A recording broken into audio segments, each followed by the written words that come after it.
Hello everybody, I'm back again.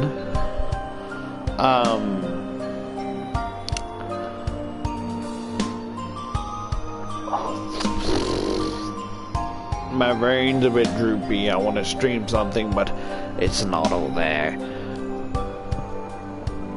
I guess I should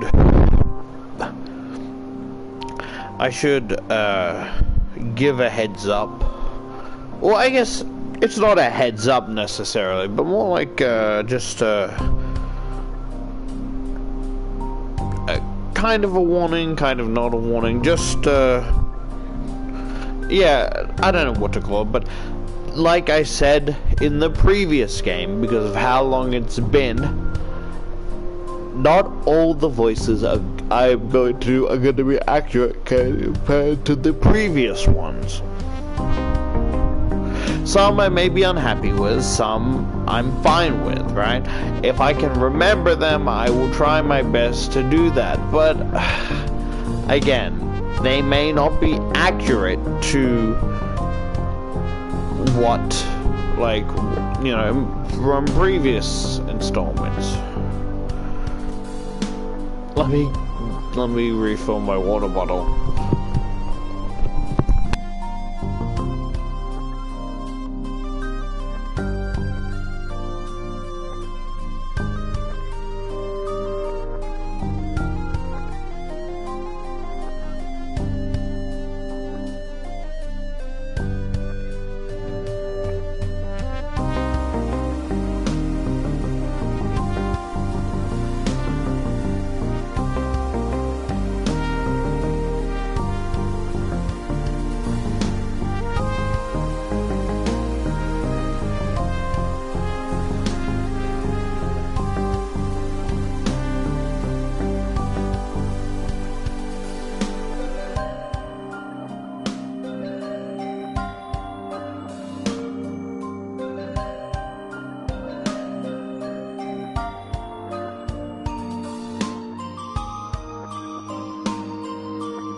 I'm back. Ah! Sorry. Brushed my head, brushed my hair a bit too hard, and now the top of my head is sensitive.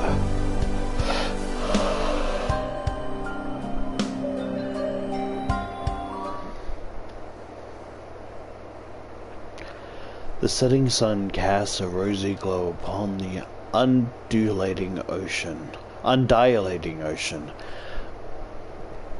Dark blue waves lap against the shore, churning themselves into white foam. The sand shimmers fine and golden in the last vestiges of the sunlight. Vestiges? Sorry. It's A breathtakingly beautiful scene. Oh, this bitch.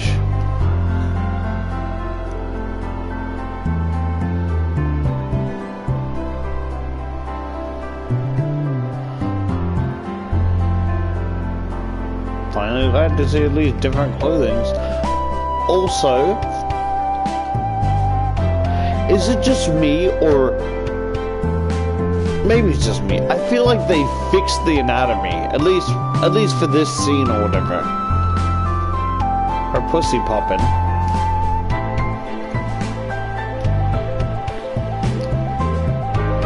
Like, it feels like it's not just tits and thighs. It feels like actual stomach shape, if that makes sense. It just feels right.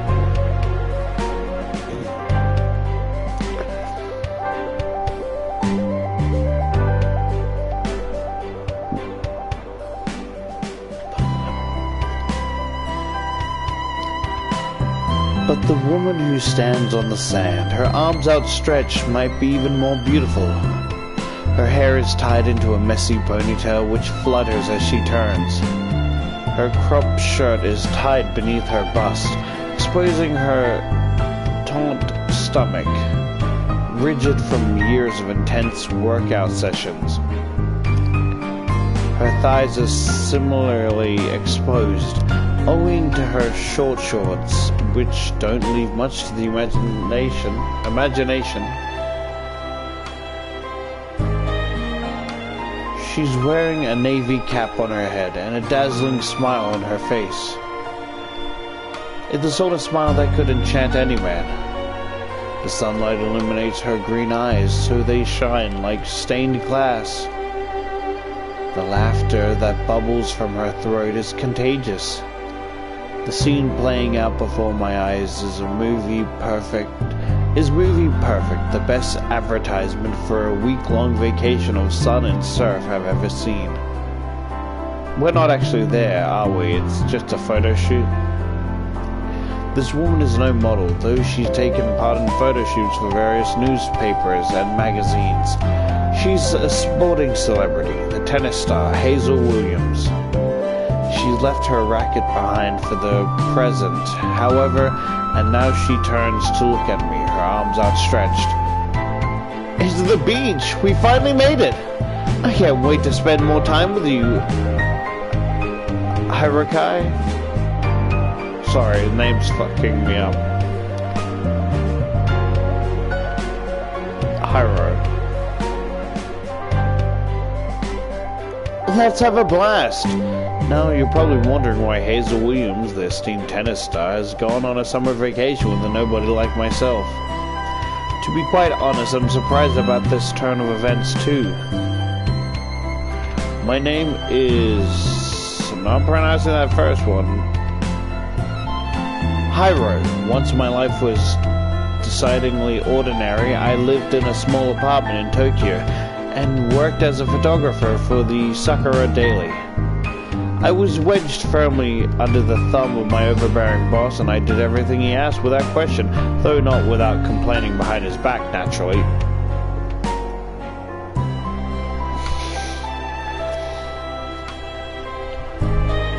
Sorry, it just feels like my nostrils are closed up, and it's like a humming sensation.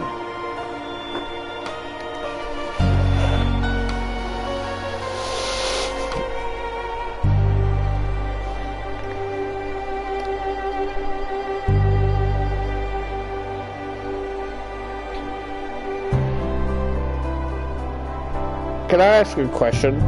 So I know they love me for the scent I make, but is there any actual love and care?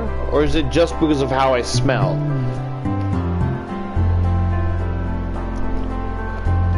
My commute to the office was long and arduous, as were my hours. I often had to work overtime and even during the weekends. I was so busy trying to make ends meet, I didn't have time to unwind on the beach, much less go on dates. It's been years since I had a partner. I simply don't have the time or the motivation. Working your ass off 24/7 can really put a damper on your love life.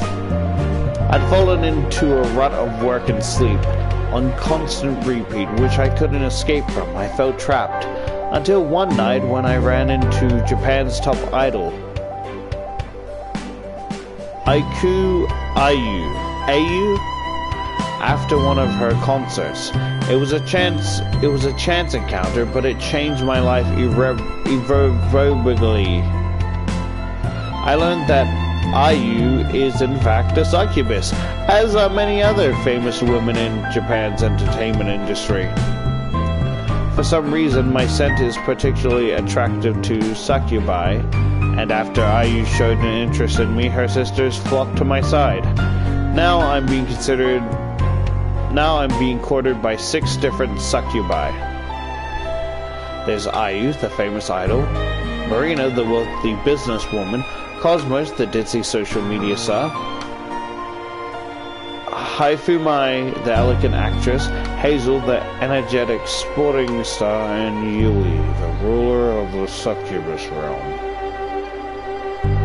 It's a lot for one guy to keep abreast of, but I think I'm doing a decent job. My newfound connection with Japan's elite have boosted my boss's regard for me, and I've recently received a pay rise. As a wise man once said, a person's value is not determined by what they know, it's who they know. My sudden status boost has turned a lot of my colleagues against me, but well, I try not to think about it. It's pretty easy to forget my co-workers' malicious stares and monotonous whispers when I'm with my harem of succubus lovers. Hazel in particular is a lot of fun to be around. It's rare to see her without a sunny smile and her energetic demeanor. Her energetic demeanor never fails to lift my spirits. What I learned from is, it's not that I hold anything against her from the last game, but it's just not to think think anything highly of her, that's not it. But if I have something personal, don't go to her. She's not really a trustworthy person with how quick she turned her back on me. I mean, I know Maria sorted it out, but still, she's kind of like, keep around, but don't like invest too much personal, emotional shit into, because she'll just fucking trip you by accident. In a good way. I thought that says top.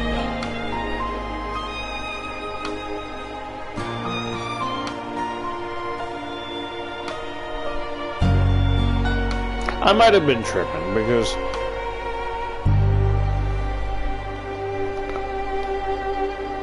that is more detail, but that doesn't mean this is any less of a proper anatomy. I think I'm just fucking delusional. It's been so long since I last had a break. I can't remember the last time I went to the beach. This is so exciting. This beach is located in Awawa. I'm not gonna fucking pronounce that. I'll just say Awawa because I don't want to butcher it. This beach is located in Awawa. We had to take a plane here, and I'm pretty tired, but Hazel's is making such a cacophony of funny noises I can't help but laugh. I expect you've got a lot of R&R to catch up on, huh? I don't know what that is. Is that this world's of M&M? What? Oh no. Wait. What? Oh no. Life's too short to rest and relax. I want to be up at the crack of dawn every day so I can enjoy the beach to the fullest. But you wake up early every morning as it is. Don't you ever want to take a break? I can take a break when I die. I'm going to get a whole load of jogging in while I'm here. Plus I want to swim a lot. I think I'd like to get at least 3 hours a day and maybe more. 3 hours? I recoil, alarmed. That doesn't sound like a vacation at all. You might as well have stayed in Tokyo. I guess I could have, yeah. But you said you were going to the beach and I wanted to tag along for the ride. The gym I go to might have a pool, but it's nowhere near as nice and spacious as this beach. I was given this opportunity, so I gotta make the most of it. That's pretty preserving of you. Good luck with your tropical workout routine. I'll cheer you on from the sidelines. Ha!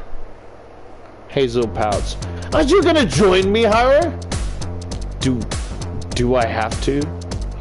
I'd like it if you did. Getting a bit of exercise in should be good for you. Swimming is especially good. It works out all your core muscles. Are you saying I need exercise?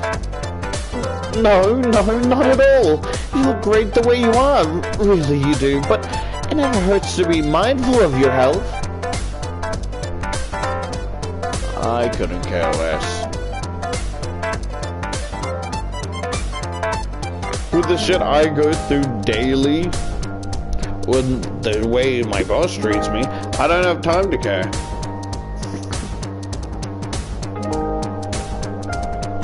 Or maybe I do care, but I'm too exhausted trying to fucking not get ripped apart by 6 different succubuses. Sorry, succubuses, my bad.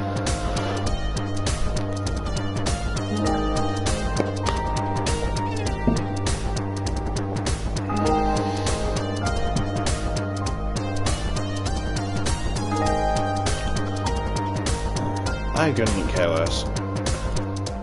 I'm rushed off my feet at work. I think it'd be best for my health if I took this week easy. I was hoping to lie on the beach towel and sip cocktails all week. Whoa! I'm sorry. I apologize for my outburst. Just... you can't sneak up on me like that.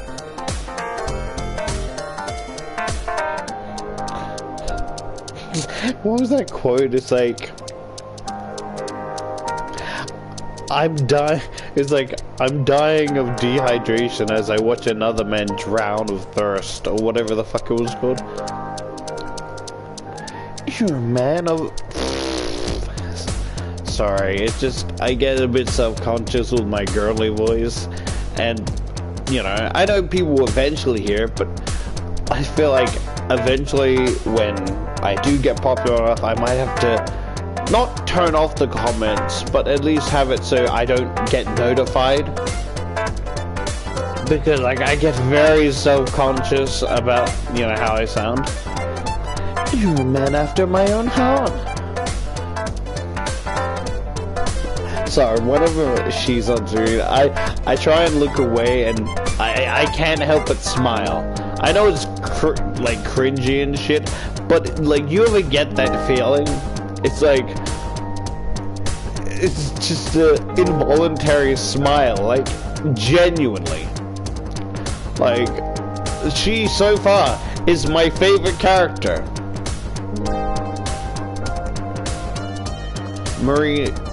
I know it's Marina probably, but I think Maria is a better name. Just my personal opinion. Maria, the second member of my entourage, smiles and saddles up to me. Just wait, I gotta burp. My bad. She winds her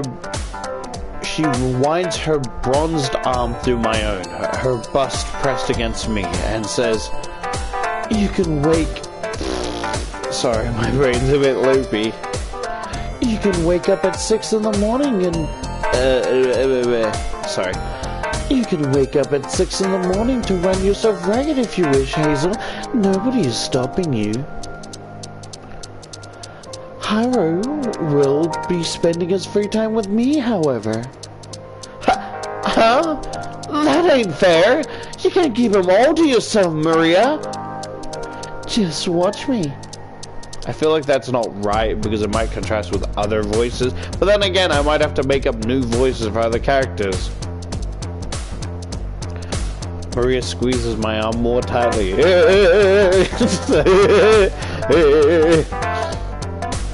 It It is painfully obvious, after a little exchange, that Hiro would far rather relax with me than work up a sweat with you. When it comes to business, both sides must learn to compromise. Okay, she gave me that look I'm not a fan of, but I'm not necessarily a fan of that look, but it's still a part of her that I love, you know? I don't necessarily like it, but I don't dislike it as well. You are incapable of doing that. You are incapable of doing that, and must therefore lose the privilege of spending time with my dear Hiro. For an athlete, you are woefully inflexible.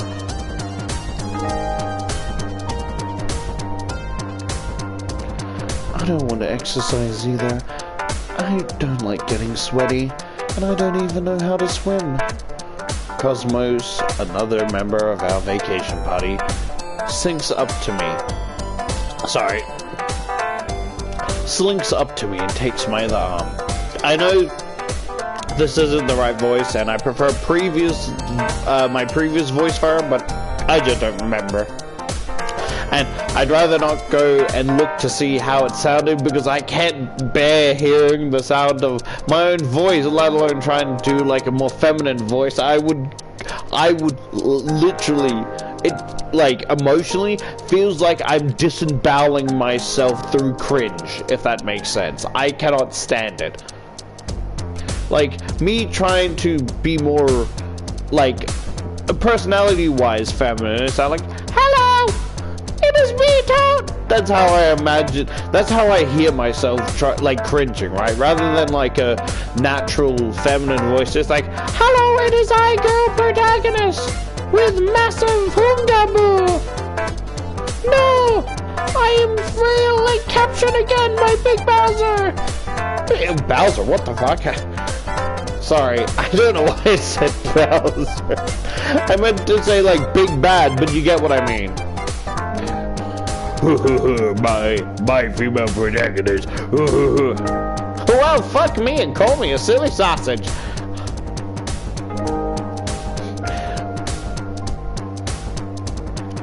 Sorry, I got off topic and now my brain stroked out.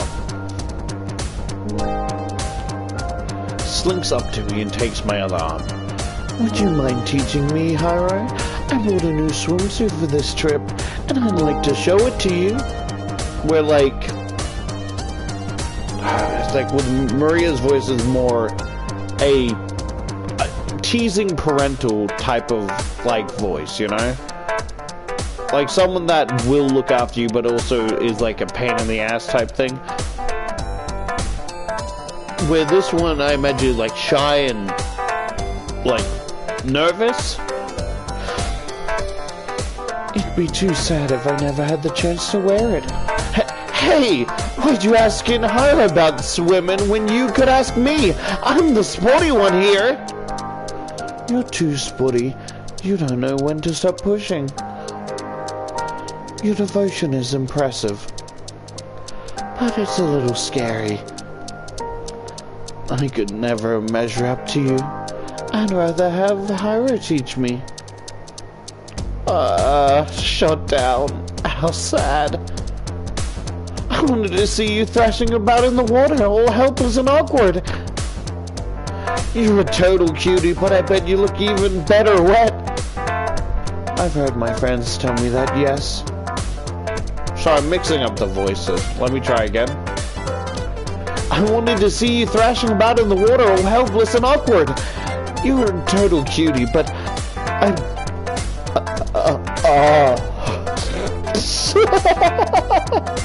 Sorry.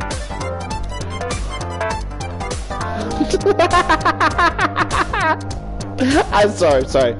But I bet you'd look even better wet. Sorry, the voice I was giving to her reminded me of like fucking Deku and Roblox. Come back here, Pookie Bear. You're making me really mad. I didn't mean to yell at you, but you're really misbehaving.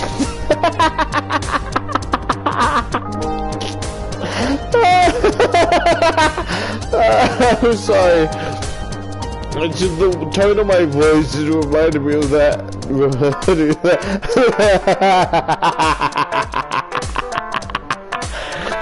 Oh, sorry. Come back here right now. You're making me really mad. You're making Daddy angry. It's just the fact that it sounds like him is so, like, it's not identical, but it's definitely know who he's trying to pretend to be.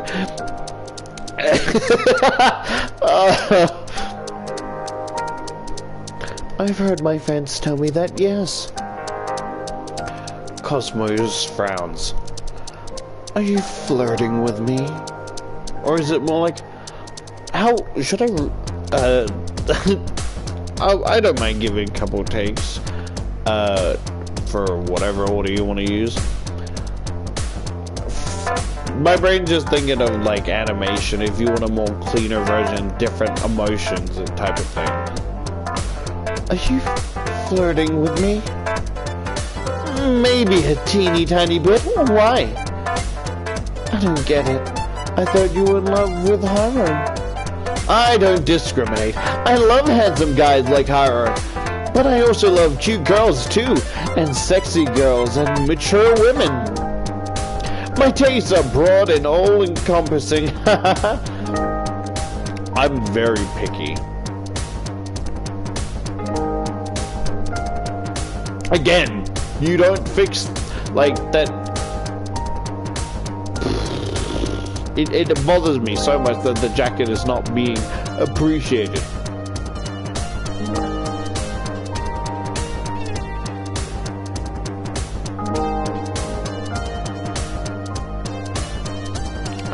I almost forgot. I was like, who the fuck are you? My, I did not know you were so easygoing. I must admit, I am somewhat curious. Do you consider me attractive too? What the fuck? What the fuck did you say? Just wait.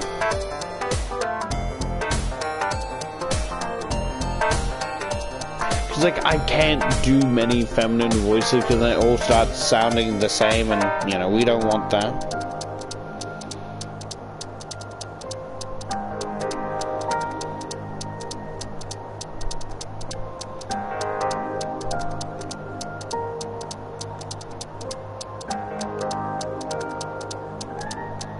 Henry, I really recommend you should not be here. This is not a stream that I would appreciate if you weren't here for this stream. Like this type of stream. You get what I mean? This visual novel thingy stream. I appreciate it if you weren't here. Like, maybe another more violent stream, I wouldn't mind. But ones that are more NSFW, let's say.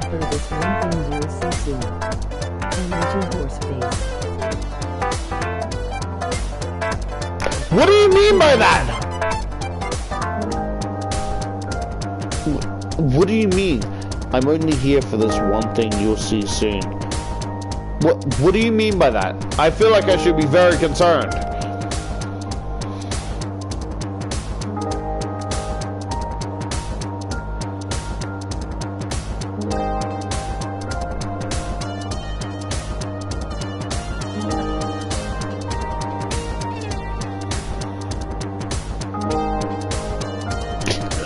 I'm just glad it's only the start of the game. Because imagine, like, later on in the game, they're just full-on threesome fucking, and Henry comes by, hey, about to get my haircut soon, see you later. Henry, not now! Stop it! Leave! This isn't for your British eyes!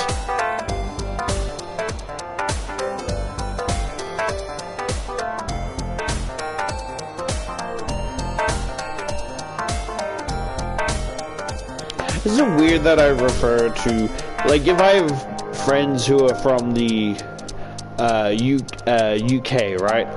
I, like, kind of refer to them as country cousins because of, you know, Australia and UK. Is that weird? Because, like, I don't refer to people like that often, but I'm like, oh yeah, me and Henry are country cousins, but then I feel like, is that weird to say? I'm saying it was more like, because I find it really funny, right? The reason I'm saying is because I find it really funny to say, and it's like has somewhat bit of truth to it, right? But like, is that weird to say?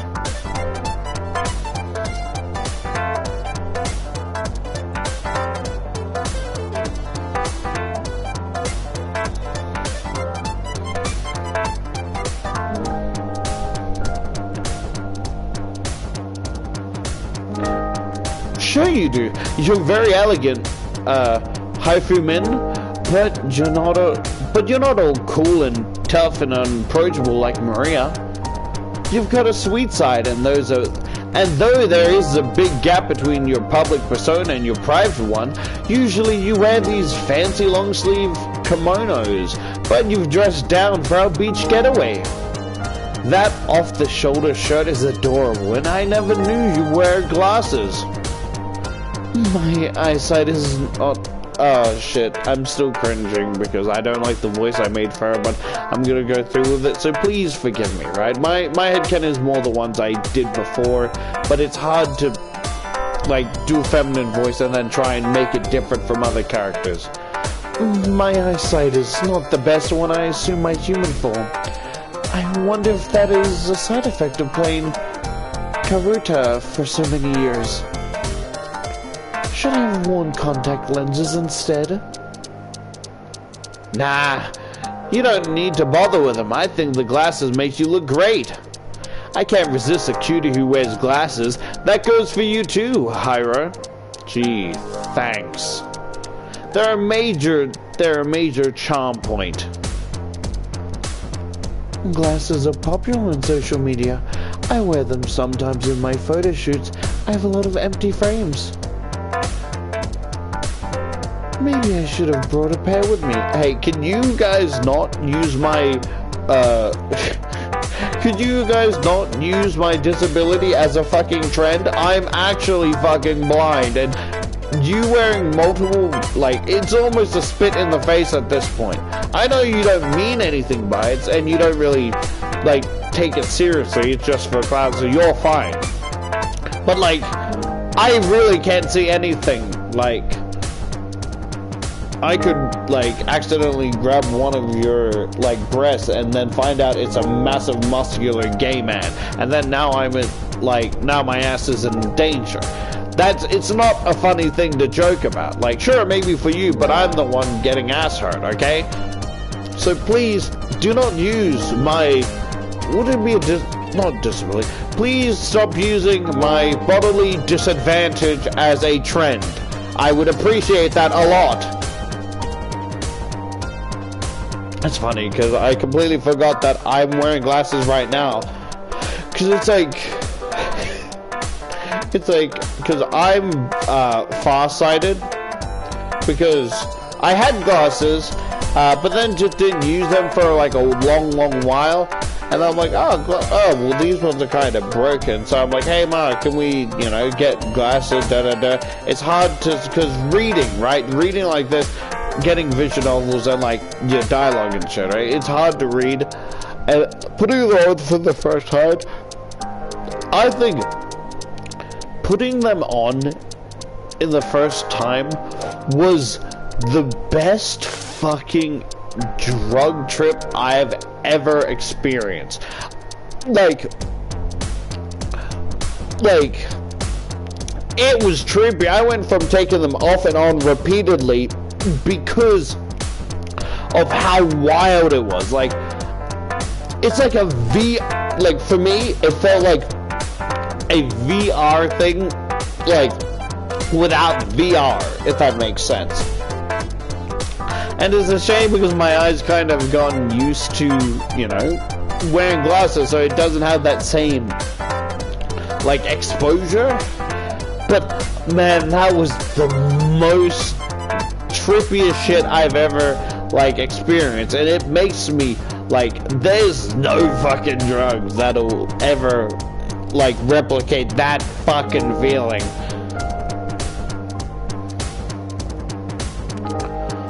Cosmo glances down at herself. Unlike Haifumai, Hazel, and Maria, who's wearing casual attire, Cosmos looks the same as always. Compared to Haifumai, who usually wears a kimono, and Maria, who's often in a business suit, Cosmos doesn't have much to change into. Her job doesn't require her to wear any particular uniform, so she wears casual clothing around the clock. Should I have changed up my look? Nah, if it ain't broke, don't fix you. You look fine the way you are. I'm getting a little bit defensive. I know she, like, I'm getting really defensive.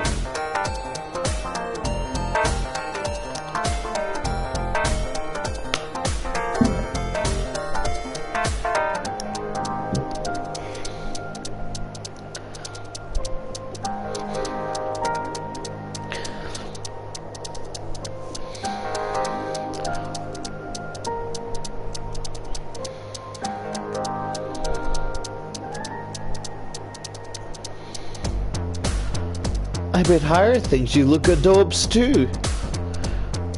Do you really think I'm adorbs, Hire? The adorablest. Cosmos blushes fiercely. Thank you, Hire. You really are the best boyfriend ever. I'm so glad I came on vacation with you. You can teach me how to swim and we can eat ice cream and I'll take lots and lots and lots of selfies. This'll be a blast. And you can sip cocktails in the shade with me when you tire of babysitting Cosmos. I promise I'll show you a good time.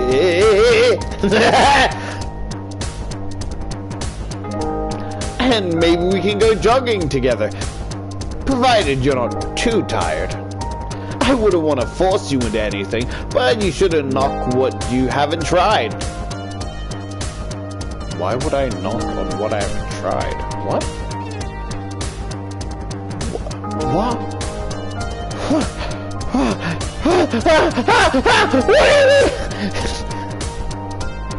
What do you mean with it? Starts knocking on pillows, starts knocking on plushies, starts knocking on the floor. What does she mean? What does she mean?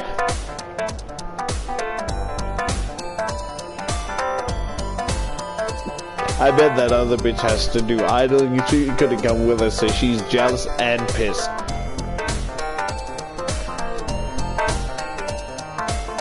If you do decide to join Hazel on her early morning jogs, what the fuck? I'm only here for this one thing you will see soon. It's already repeating. It just started. Here you go. If you do decide to join Hazel on her early morning jogs, you may alleviate your aches and pains with me. Sorry, my voice is... I just don't know what... So... Oh, sorry, caught me staring. Oh, sorry. I have no qualms against being used as a lap pillow. In fact, I quite enjoy it.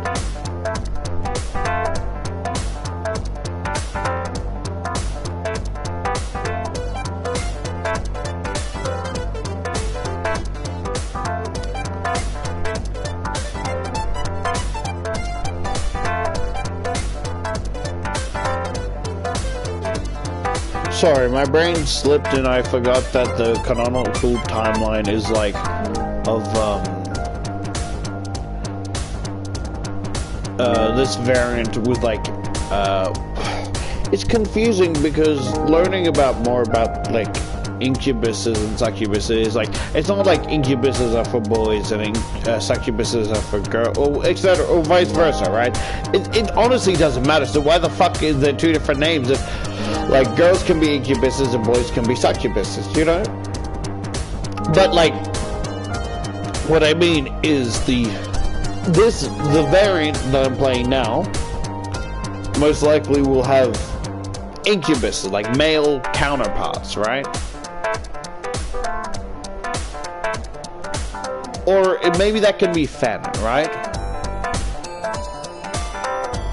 Because like I think my other idea is more like keeping it the way it is, but it's more because of sorry, it's just my brain's a bit loopy and dumb. It's like, because of, you know, having a preference towards guys rather than girls, that, like, sorry, I don't know.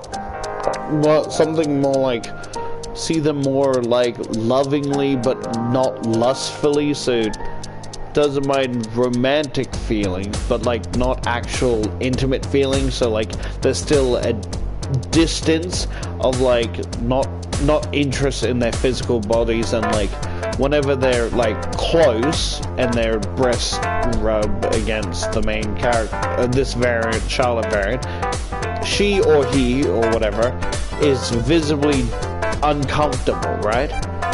But if they gently, like, what's the word, lull them? Not lure, but, like, kind of ease them into, like, laying into one's lap, or gently, like, hugging someone, you know?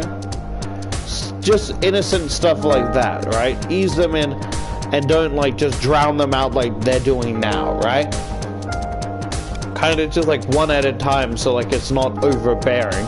That eventually they'll get comfortable, you know? But, like, they can't just assume, like, oh yeah, they're comfortable, sleep on my lap, you know?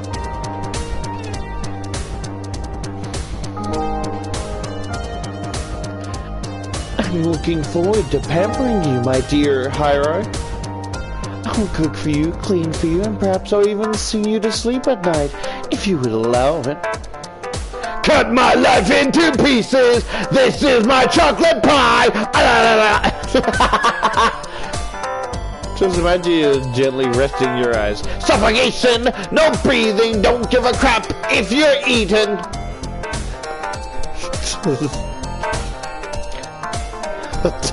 Just imagine you're laying on her lap, right? Hey man, right? Like you're this variant Charlotte exhausted, and she's gently resting on Haifumai's like lap, right? Almost going to sleep, right? And Cosmos in the distance, oh look, they have caught, and that kind of like, I don't know, triggers Haifu. It's just like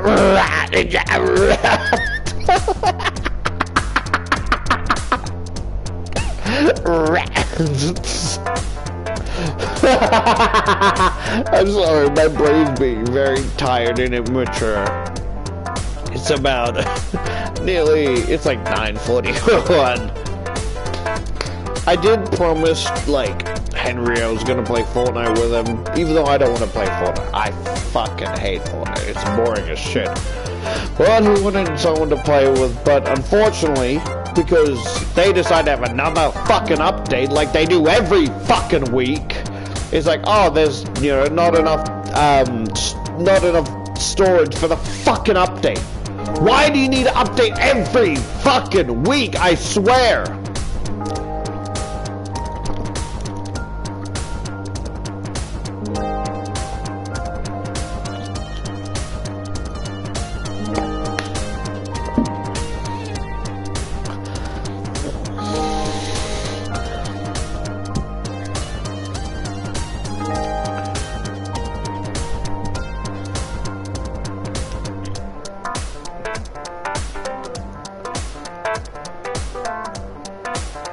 Looks like my time's been divided up already.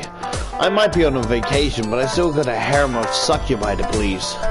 Hazel, Maria, Cosmos, and Haifumai are all anxious to spend time with me. Ooh, that is an adorable outfit.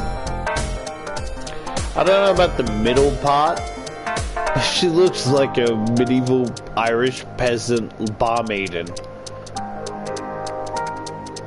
Hey, you guys aren't forgetting somebody. Hey, aren't you guys forgetting somebody? I remember her voice because it's the only, like, one of the only, like, besides Hazel, the only masculine voice. Oh, I just noticed they fucked up the I don't like how the design's somewhat see-through. Oh, fuck. Thankfully, they have see-through so I can get off to her elbows. Ah, the inner arm part is really getting me going. Like, why the fuck Look, I know that's probably an actual design. Although it does feel like they just placed their head on a different character's body. Hey, you guys aren't forgetting somebody. Aren't you forgetting somebody? And they're not the only ones. Aiku Ayu, the first succubus I met. Well, technically she's the second, but it's a complicated story. It's standing a few feet apart from the others, and her hands are on her hips. No, that's not a complicated story. Technically, she's the first succubus. Just because she wasn't in, you know, her demon form doesn't make her any less of a succubus. She was in her idol form or whatever, right? So she technically was the first, you know, the first succubus she met. Her brows furrowed and she doesn't look at all pleased by this turn of events. It's disgraceful. The way you cling to Hiro like that, you ought to have more self-respect. He's my cameraman, first and foremost, and he didn't come here to be beholden to your selfish wishes. Remember who arranged this trip, and remember whose beach this is. All of this, Ayu gestured dramatically about the beach with one arm, belongs to me! I bought this beach with my hard-earned money, as well as the luxurious beach houses you'll be residing in. I invited you here out of the goodness of my heart, which means I should decide our schedules. I'm the one in charge, and I want Hiro to spend all his time with me. Now step away from him. Huh? That's not fair. Hiro's my boyfriend, and he's my darling. Cringed a little. A lot, actually. He's my future husband. And my #1 fan. Or I was like, sorry. And my #1 fan. Jeez, now I'm being swamped by grasping arms. It's like the fucking scene in the first episode of The Walking Dead where it's like dead inside, do not open. It's just the hands grasp. Oh no, it's the fucking... What was it? The thing from Little Nightmares with the grasping hands? What was it? I think I'm confusing something like the shoe monster. The shoe monster! Lately, I've been drowning.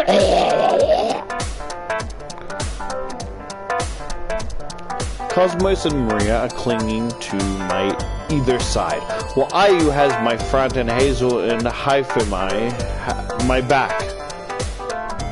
If they keep tugging at me, my limbs are going to pop clean out of their sockets. Being loved by so many succubi might sound like a dream come true, and in many respects it is, but these girls really have to learn how to share. Things are awkward enough as it is, and the 6th member of my harem isn't even here. Honestly forgot about her. Yui's the succubus princess, and as such, she doesn't get vacations. She's still ruling her people from their dark, dreary realm, where the sun never shines, so it's fucking flipping her off with both fingers. Suck it, bitch! Hope you like watching me get laid from people other than you. Cry yourself to sleep while you're at it. I wonder how awkward things would be if she was here too. Time out! Time out! Step back for a second. You don't need to squeeze me that hard, Hazel. And are you? Your nails are digging into me. Do you want to tear me into pieces? If there was 5 of you, it would be easier to share you between us. But those individual pieces of Hiro would be quite useless, surely, if they could not embrace us. You can divide assets clearly amongst business partners, but dividing people is another matter. I don't want a piece of Hiro, I want all of him. You can have all of me. You can all have all of me. Sure, I can't spend my every waking hour with all of you, but we can try and work something out. I won't pick favorites, and I won't leave any of you out, so please, don't fight. There's a cord in my foot that's growing, and it hurts me. Ah! Checking audio. It hurts me. Okay, audio is fine. I'd rather not die before I had the chance to enjoy my vacation, and I doubt you want that either. Sometimes you annoy me so much I wish you'd drop dead, but... Ayu steps back and abashed, and folds her arms across her chest. I guess not, no. As Ifuma says, your value as a human being is minimal, even as one fully functional piece. You would be utterly worthless if you were split into 5 non-functional pieces. I didn't phrase it quite like that, are you? Maybe not, but it's what you meant. I got the gist. I'd like to keep you all to myself, but... Ayu sighs. I can see that isn't possible. This is supposed to be a holiday, so... I'll try to behave myself. Oh my god, she's horrified. Goodness me. I never thought I'd hear you say... Sorry, let me quench my thirst.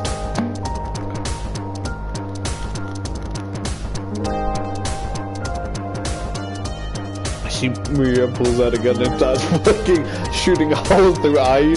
Fucking imposter! Where's my sister? Bang, bang, bang, bang!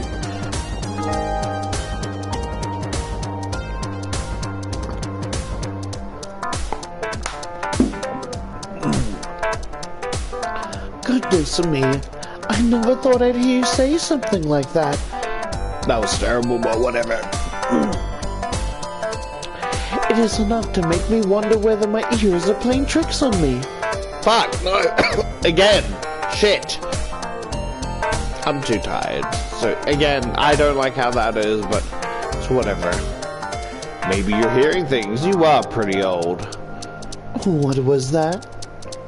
Oh, nothing. Nothing at all. I hope that was nothing for your sake, young lady. Maria scowls at Ayu. Scowls? Scowls. Who seems to know how best to push all her buttons. A few tense moments pass, filled with the sound of surf, before Maria relents. Smiling anew, she shakes her head and says, In many respects,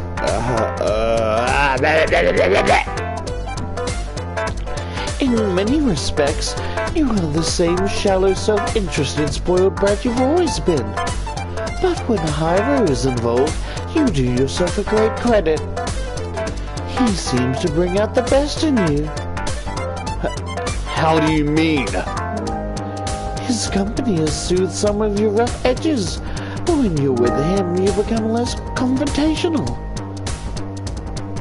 It's easier to talk sense into you, and you become capable of thinking about more than just yourself. You really have changed, Ayu. You never would have allowed me to visit your private beach in the past. When last I came here, it was without your permission. I never thought you would invite me back of your own volition. Oh yes, I remember that. Ayu's expression darkens. I've been to Ayu's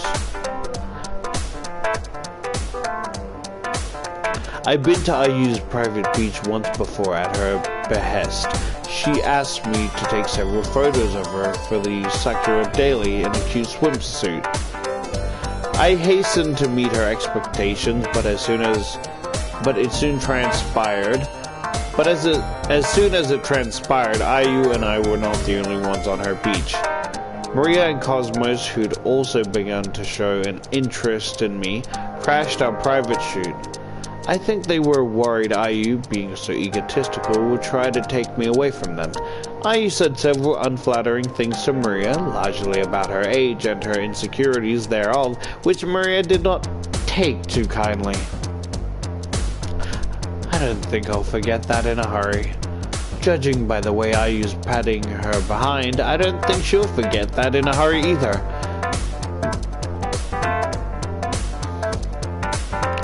Don't think I've forgiven you for that, Maria. You were out of line. I only did what I felt I must protect. I only did what I felt I must to protect my image. You were defaming my good character and as such deserve to be punished. Fuck. Again. Sorry. I'm just not happy with the way it sounds. Maybe I'm coming down with something. Nose is blocked. Like, it honestly feels like whenever I breathe in, it feels like the inside is like vibrating against each other. And, you know, and I wouldn't be surprised since I keep having a fan, like, literally sleeping shirtless, just having a blanket covering me, as well as a fan right in my face, right? And always waking with fucking dry lips. Just like, So no wonder. I was only defaming you, as you put it. I was only defaming you, as you put it. I makes quotation marks with her fingers. Because you showed up on my private beach unannounced, you were the one in the wrong. I don't want to yell too loud because my brother's trying to sleep in the next room, so... I could have taken you to court for that. You could have tried, though with my expert legal counsel, I doubt you would have succeeded. What does an idol know about the law? I know that trespassing is a crime. I'm still sore about that. Maria raises a neatly plucked eyebrow. So sore you decided to invite me back? That is... I mean, IU pouts, then stabs her fingers in Maria's direction.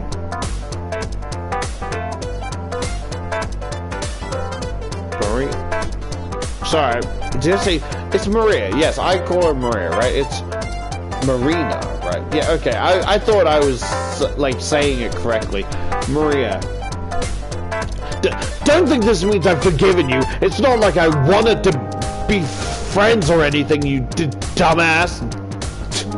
Dummy. I only asked you to come here because I knew you'd complain if I didn't. You never let me hear the end of it. I'm doing you a big favor, every single one of you, so you ought to be more appreciative. Now bow down and tell me how wonderful I am.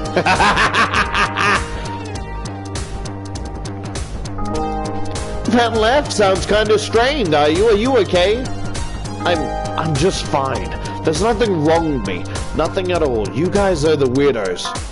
Maybe you're right. Maybe we are weirdos. But there's worse things a person Kurt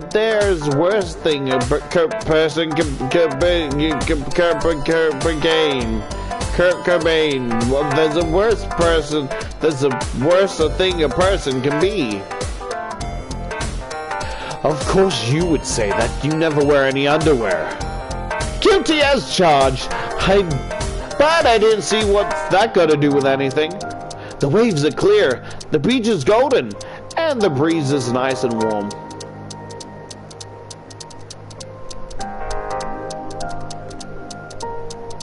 I was gonna say, like, what, so is she gonna, like, skinny dip? Or, like, because I don't think she would really like, like, you know, swimsuits, because, you know, she doesn't wear underwear. But then that makes me question, like, are you supposed to wear underwear? And then that made me think, wait, times I put on shorts, do I put on underwear? Am I supposed to? Or is it just the underwear, or is it just the shorts itself?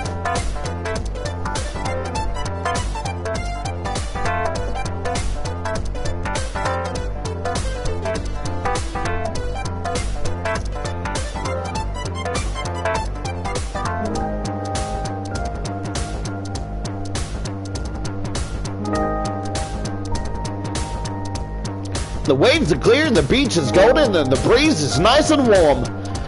We've come to a great spot, so let's set aside our grievances and make a bunch of happy memories. Haru's gonna teach me how to swim. And we'll go jogging. I have a cocktail with your name all over them, dear Haru. Oh no, the cute aggression, the violent, horny, cute aggression is sinking into my teeth.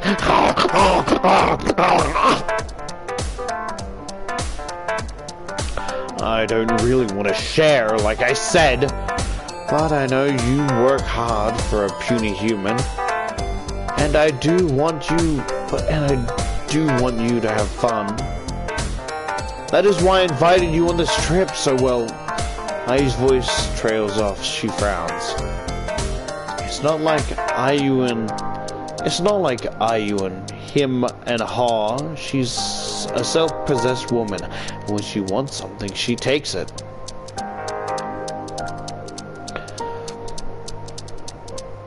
She doesn't often pay much heed to what other people want or about their feelings.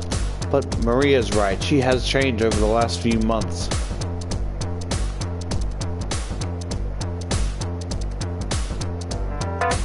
Ayu puts her safety on the line to rescue me from a particularly tense situation, and since that day she's been uncharacteristically considerate. This accumulated in her inviting me and her succubus sisters on a week-long vacation on her private beach, so we can rest and relax. So are they literally sisters, or like sisters and like they're both succubuses, right?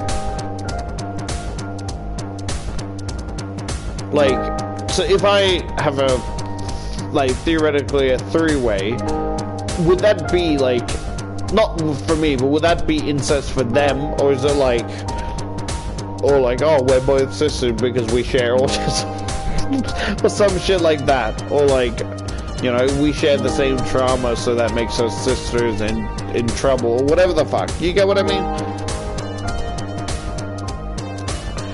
On a so we can rest and relax. Ayu's voice might be shrill and her words harsh, but she's mellowed out considerably since the early days. Ayu clears her throat. There's a brief pause filled with the sound of the sea and cawing of the gulls. I feel like if they go like, yo Cosmos, did you know there's gullible on the ceiling? And she's like, where? And she's like, ha, got you. And then she'll still be looking at the ceiling trying to see gullible. Like, I've been staring all day and there's not a thing. I think you lied to me. That was like 23 hours ago. Yeah, I know. I haven't found a single gullible on the ceiling. You woke me up at 3 a.m. in the morning because of a joke I said, like, earlier, like, I don't even know how time works. Like, go the fuck to sleep. Then she speaks up. I'll try not to interfere too much. You can spend time with the others if you like, Haru.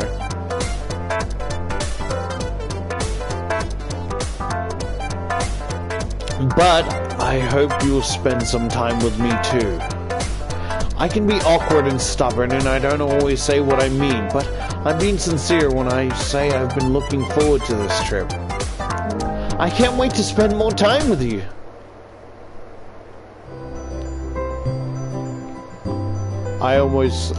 My fight or flight fucking kicked in because I thought the pillows was like some other dude in my bed. Who the fuck are you? What you doing in my bed?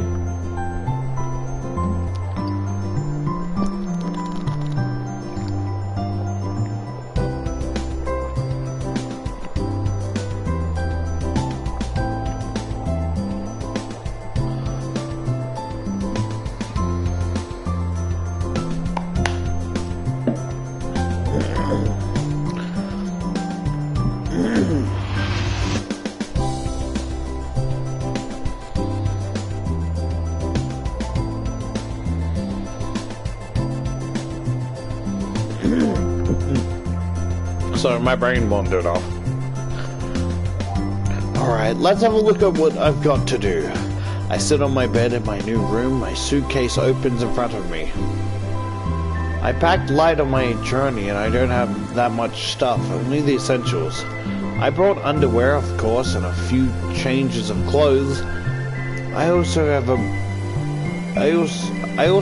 beach towel, my swimming trunks, my laptop, various chargers, and a couple of paperbacks. It shouldn't take too long to put it all away. I stretch, then do a quick survey of my room.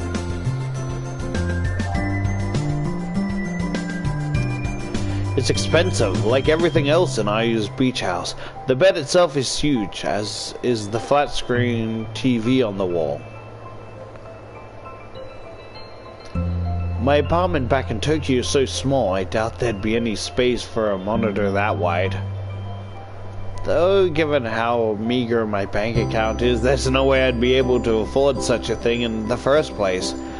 The walls are inlaid with vertical windows, and beyond them I can see the ocean surf. It's growing dark already, and the sky is laddered with stars. The ocean itself is dark blue, almost obsidian, and looks mysterious. It's a very nice room by anybody's standards, though there's something cold and impersonal about it. The bed is freshly made, but the sheets are cool and crisp. I doubt they've felt any body heat in a while, if at all. IU rarely uses this house, and it seems likely these guest rooms have been left unused since the place was built.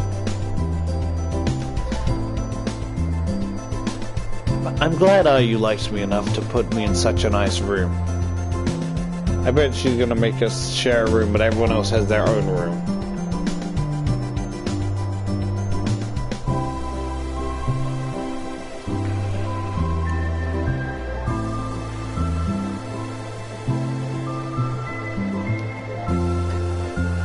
But I do feel a bit sorry for her.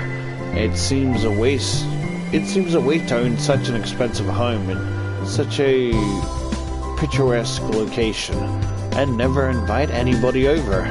I'm here now though, and I fully intend to take this bed's first time. First, however, I really need to start unpacking. I'm in the middle of putting away my things when I hear a rap of knuckles on the door, coupled with a familiar voice. Who was that?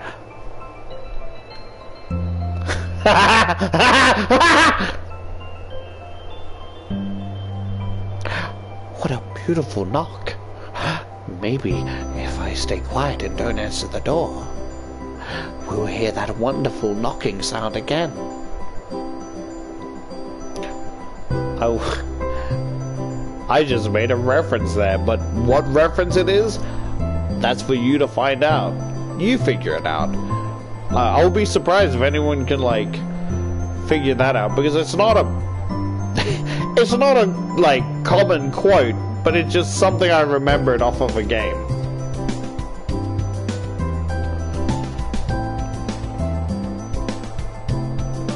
Do you perchance need a helping hand, darling? I can't see through the door, but I know who it is. Based on the tone of voice, it can only be Haifumai. Sure, you can come in, but don't feel obligated. Don't feel obliged to help. I don't have much to do. That is quite alright. I enjoy making myself useful. Why was there a sliding screen door? That's a... How did you... You know, I'm too tired to think. The door opens with a click and Haifumai enters, still clad in her casual attire.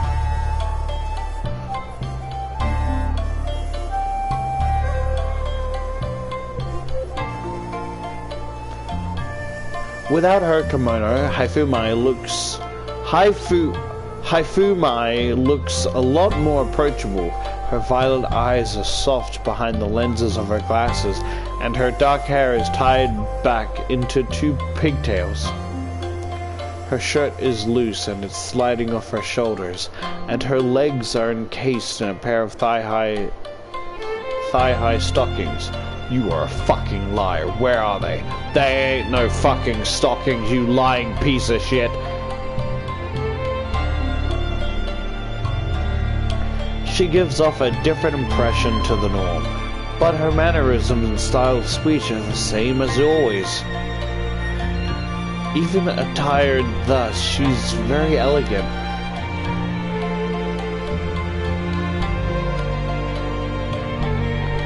I've seen her dressed like this once before, in the Succubus realm, but I'm not quite used to it. Now I'm curious. Didn't you want to wear your kimono? I thought about it, but soon decided against it. I knew I would be going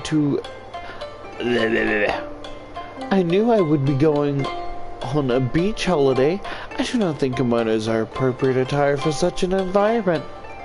I would not want to get my clothes dirty. The kimonos I wear are tailor-made by specialists in Kyoto, with custom-printed fabric. They are too expensive to sully. Moreover, Haifumai smiles, one hand resting against her cheek. It has been rather hot as of late. I would not like to get sweaty. I fear that would be rather embarrassing.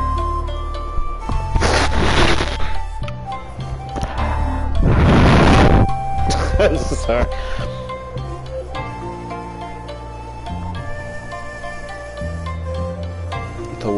The way she sweat on my Johnson until she split. What the fuck am I talking about? What the fuck am I talking about? What the fuck is wrong with me? I can't imagine you sweating, Haifumai. You seem like you'd be above such a thing. You always act so graceful. Thank you, dear. That is very sweet of you. Haifumai giggles.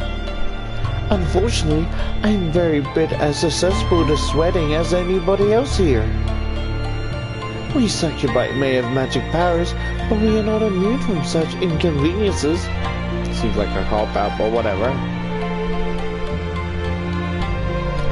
In most regards, we are identical to humans.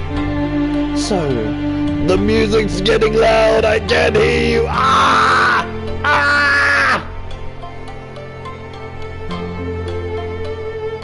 Haifumai adjusts the hem of her shirt.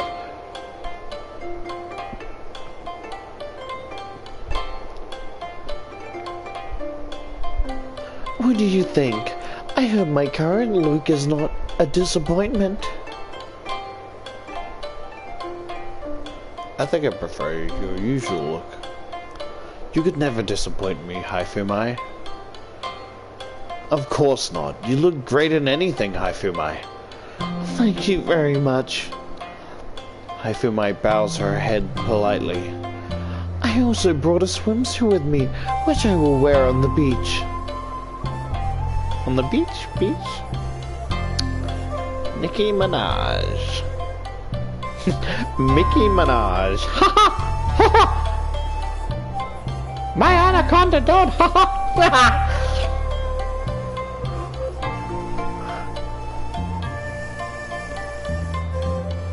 You know what I keep thinking about?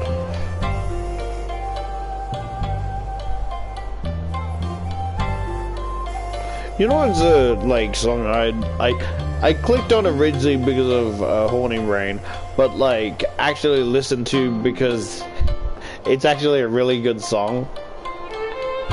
It's it was like a Anaconda parody, right? And I clicked on it because the little cartoon of Nicki Minaj and my dumb horny brain, right? But it's actually a song singing about anaconda facts and shit, and it's actually, and I'm like, that's a really clever parody.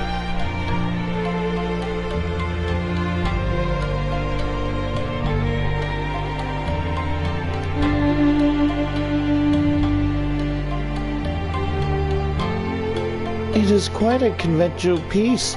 Nothing too scandalous. I hope it is not too plain. You're worrying too much. I'm sure you look amazing. Although I am currently fucking blind, so... While you were fighting over me, my mind drifted and I didn't know I was staring into the fucking sun, so I currently can't see anything. I don't even know who you are. But I'm guessing you're Haifumai, depending on your voice. Unless you succubuses can, like, change your voice. That'd be really emotionally scarring and fucked up for me to know that... To not know that who I'm talking to is not who I'm talking to. So hopefully you don't, lure me into a self-presidented sense of calm. What the fuck am I talking about? You get what I mean. I feel comfortable when I relax around you. But that makes me very vulnerable, and surely you wouldn't do something to me in such a inconvenient situation. I do hope so. Maria helped me choose it, and I trust her fashion sense. She knows more about modern clothes than I do, being an ardent fan of traditional wear. The swimsuit Maria chose for the occasion is more exciting than my own. But she is better able to pull off such a style. She has such confidence in her body. Maria looks pretty great, yeah, but so do you. I'm looking forward to seeing the pair of you. I appreciate it. Oh no, I don't like the way she's looking at me. Oh, you're gonna make me trigger my cute, violent, horny aggression. I swear, if anyone asks where you got those conveniently placed succulent bite marks from, do not tell him it's from me. Because I could not control myself.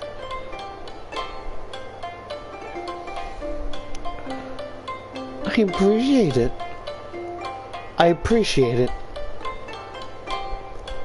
Haifumai smiles, then looks about my room.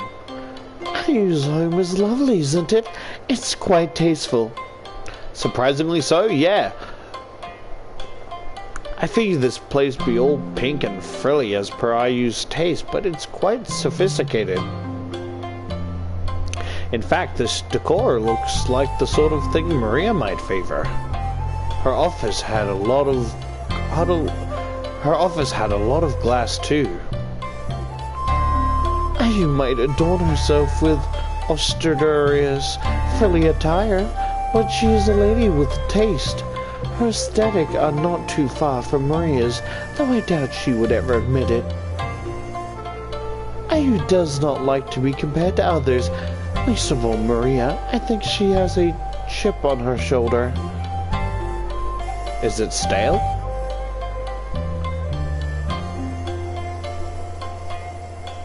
IU's always... IU's always been desperate to prove herself, yeah. You notice that too, huh? I suppose it is quite apparent. She is very easy to read. Haifumai giggles again. I want to play up until the first 3 images, right?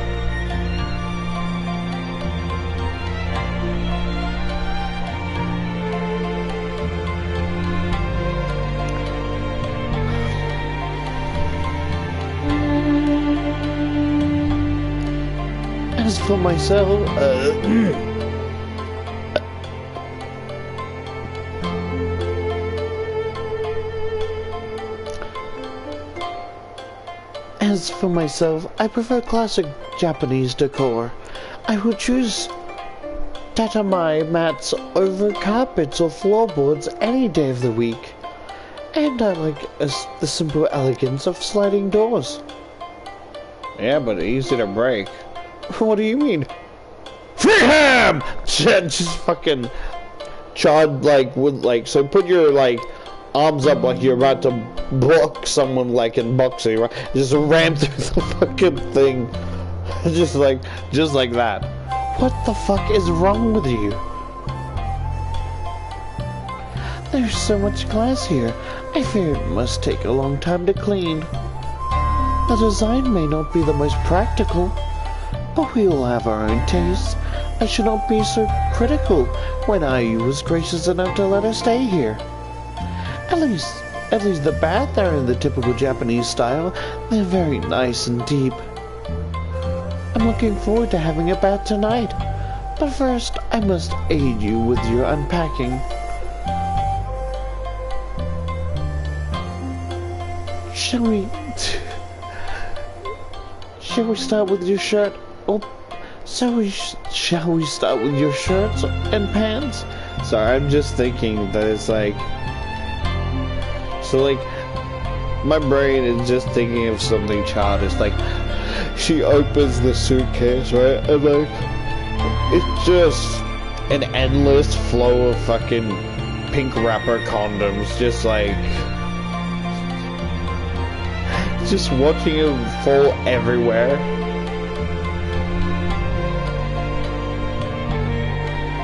Yeah, that'd be great. You can hang them up there. I gestured to the wardrobe. If you really don't mind. Not at all. I am happy to help. Nothing brings me more joy than caring for you. You spoil me too much, Haifumai. There's no such thing. Doting on you makes me happy. We are on vacation, so you should relax. Leave it to me.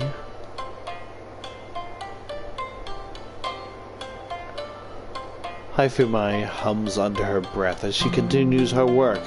She moves stiffly, not a single motion wasted, and finishes with the shirts far more quickly than I could. She really is a pro when it comes to all things household related. She's a domestic goddess. What does domestic mean? Because, like, the only word I only know it from domestic abuse, so I'm kind of connecting it to something bad. Or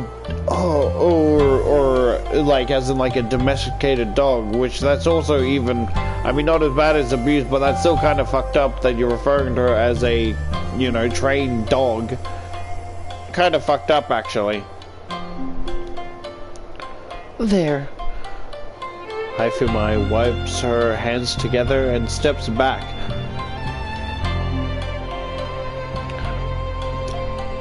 Admiring the rows of shirts hung up in my wardrobe. Haifumai?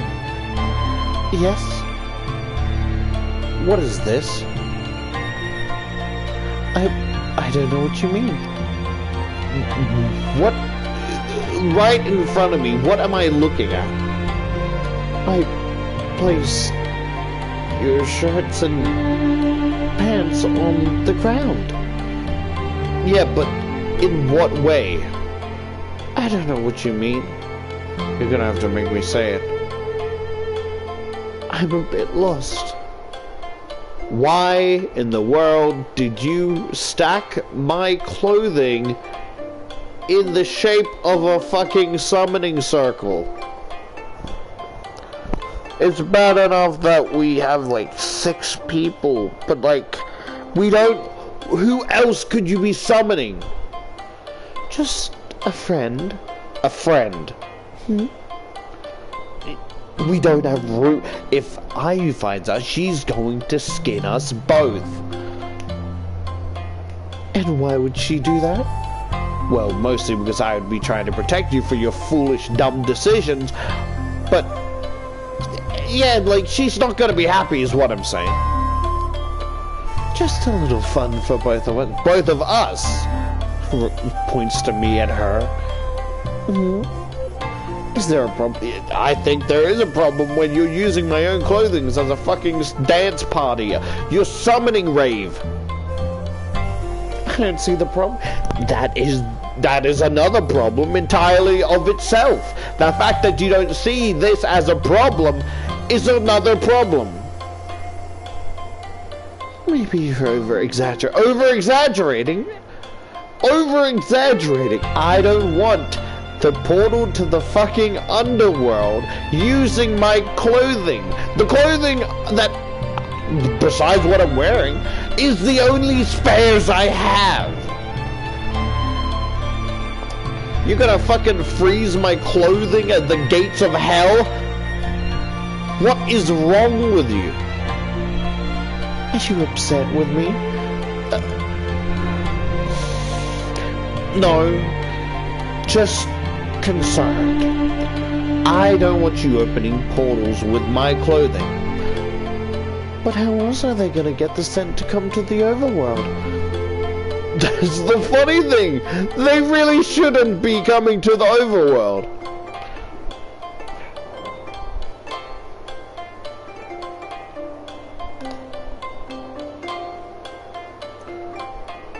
Sorry. I'm sorry, I went on a fucking rant for nothing.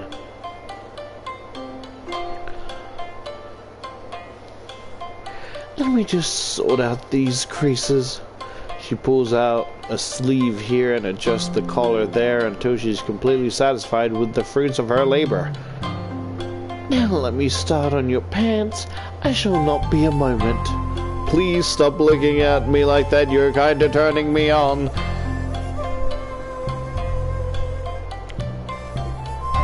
You keep looking at me like that, I'm gonna get very mighty, and then we're both gonna be sore, sensitive, and exhausted.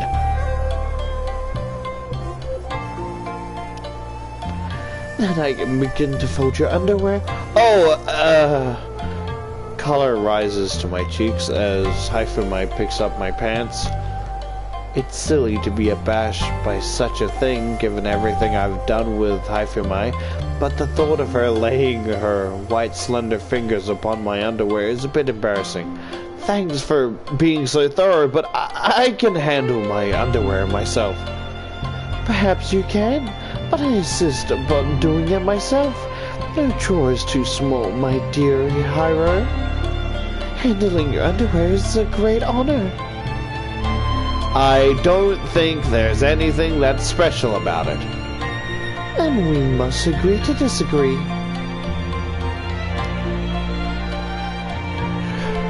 The second I rub my, hands into my face, in embarrassment, I just imagine quickly grabbing it and just...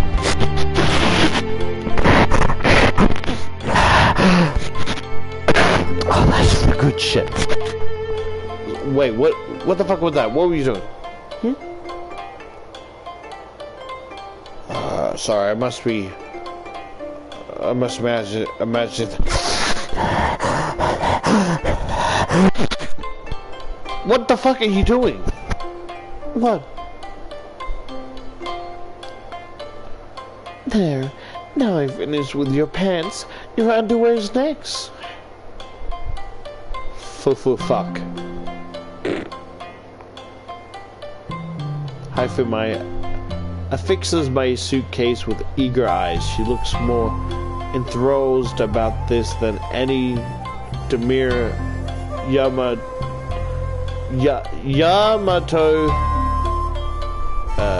I'm not even gonna pronounce that. Nades Shaiko. Rightly should. What the fuck does that mean? I don't know what that means. She approaches my suitcase, her arms outstretched when... Hey, Hiro! The door opens and Ayu steps in without bothering to knock.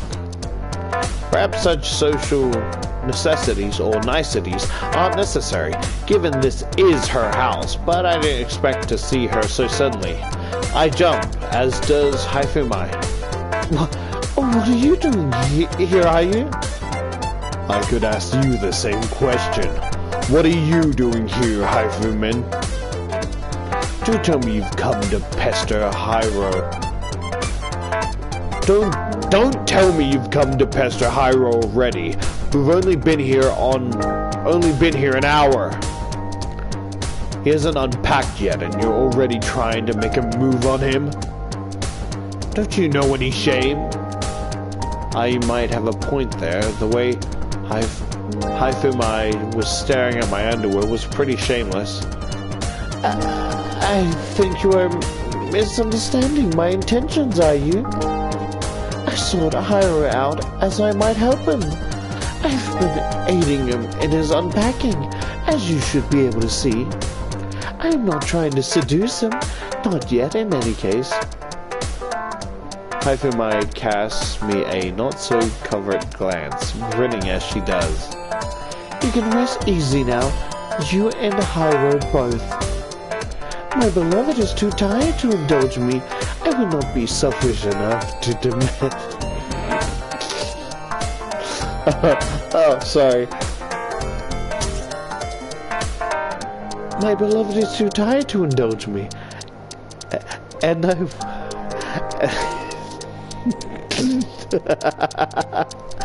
sorry. And I would not be selfish enough to demand his affections.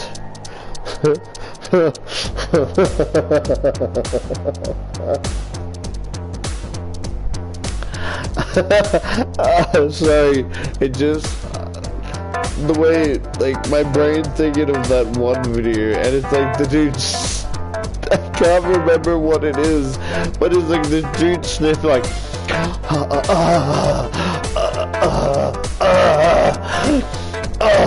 Fuck. It's just the way he's fucking. I don't know why it's so funny to me. Like the way he's like groaning is so desperate. Like, oh, this is the shit. Oh, fuck. And it just kills me.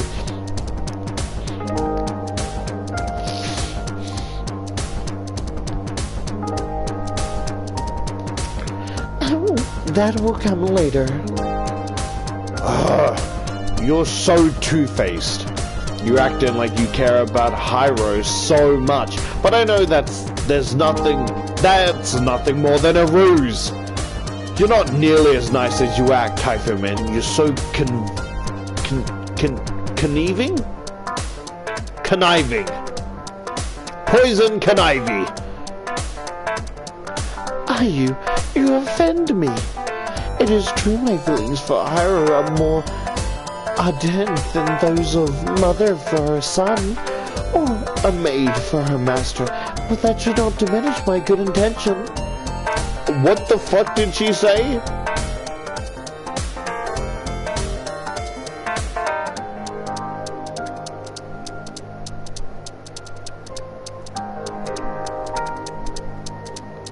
I'm quite innocent of any crime you may think of to accuse me of. Oh, well, that's alright then. I can see I was mistaken.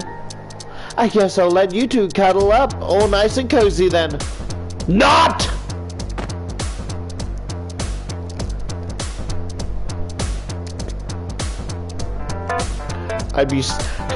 I'm staring out the window to try and keep my composure, but I can still see the fucking, them, like, their tits jiggling in the reflection, and I'm just nosebleeding and shit, and it's just not working. Look at the ocean. Look at the ocean. Nope, their colorful outlines are just definitely... What are they doing out in the ocean? Oh man, it's too cold and too late to play in the ocean now. Just trying to distract myself, it is not working. Try and calm her down. Pull you by the collar and kiss her. That would just piss her off.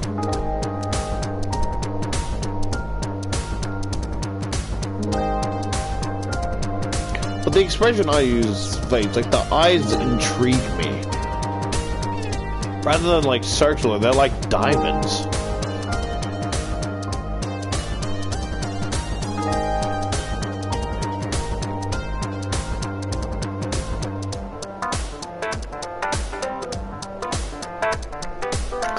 Ayu grabs hold of a pillow and swifter than lightning hurls it at Haifumai.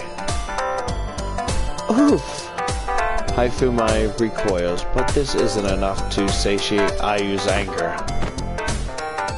She seizes another pillow and another and hurls them both at Haifumi in rapid succession. Thud, thud. Both pillows strike their target true upon their ample bosom, which makes Haifumi squeak.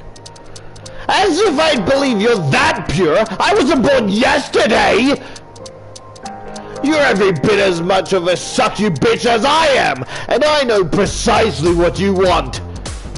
You're trying to steal Hiro for yourself, while the rest of us are busy settling. That's so underhanded.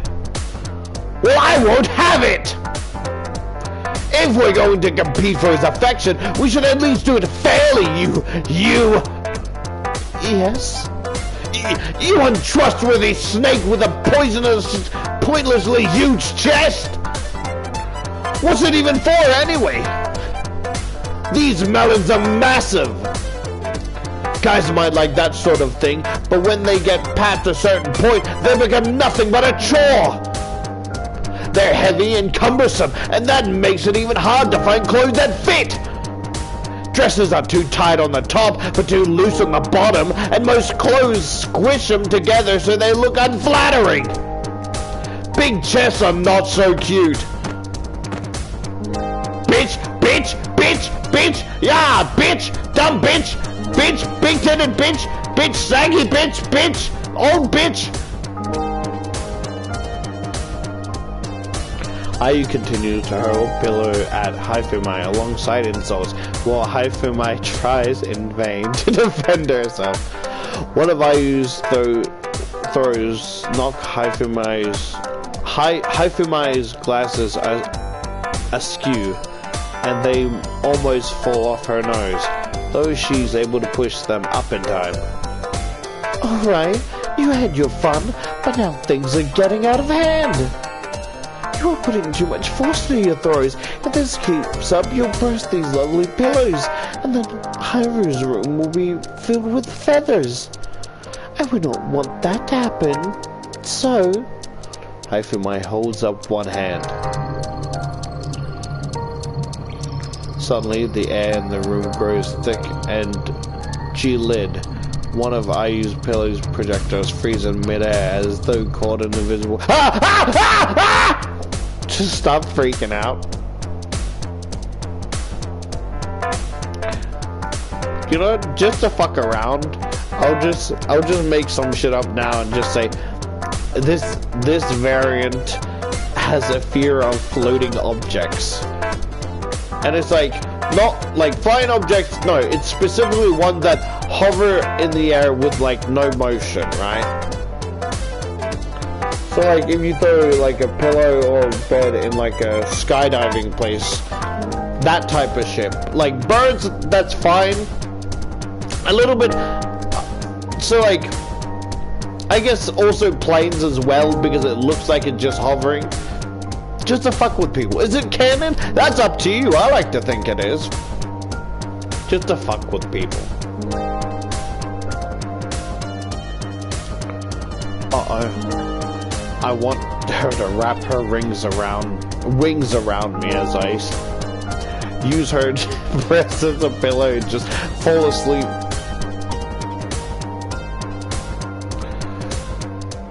Haifumi's clothes melt away, meanwhile to reveal her succubus attire. Wings unfurl from her back, and horns sprout from her head. I kind of want to jerk off her horns. Feel how squishy they are.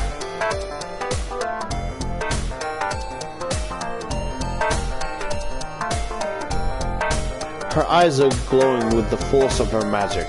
Though she's smiling, her expression is stern. Got that fucking Sans expression. Please, Ayu, come to your senses, let us not fight. You are the one who convinced Lady Yuhi of the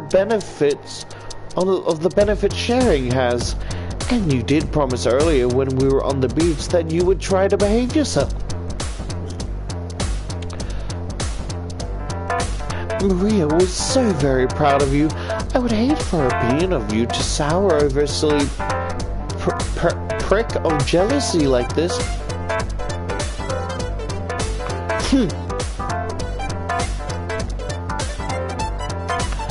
Ayu pouts, arms folded, and turns away. Using magic as a cheap way to end an argument. I wish you'd try to fight back. Throw a pillow in my face, why don't you? I've no desire to do that. Your face is one of your greatest assets. Being an idol, I would not like to harm it. As if you could. They're pillows, not bricks, you dumb bitch. That may be the case, but when I take things seriously, I can get quite destructive. Destroy me, mummy. I say that as a joke, and her head, like, her whole neck cracks in my direction with an ominous smile. What did you say? And that kind of gets her on a horny streak, but in a more scary and uncomfortable way.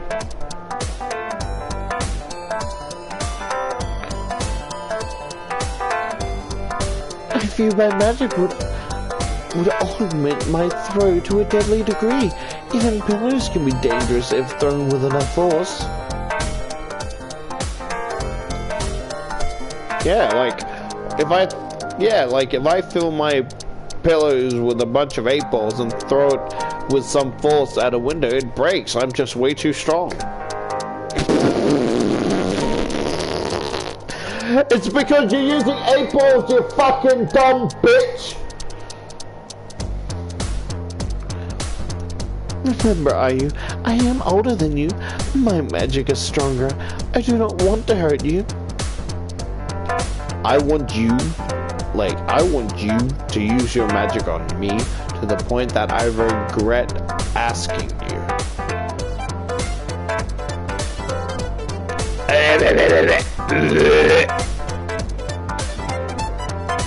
Yeah. Ayu rolls her eyes. I'm not weak.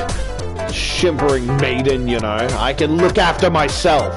But I guess you're right. I got a bit charred away there. I don't like seeing you cling to Hyro, but I've got to get used to it if we're all going to be together. Sorry for being a brat and well. Fuck you, bitch, not sorry! I'm sorry for throwing those pillows at you, hype for win. I hope I didn't hurt you. I'm fine. Thank you for asking. And it looks like the pillows are fine too.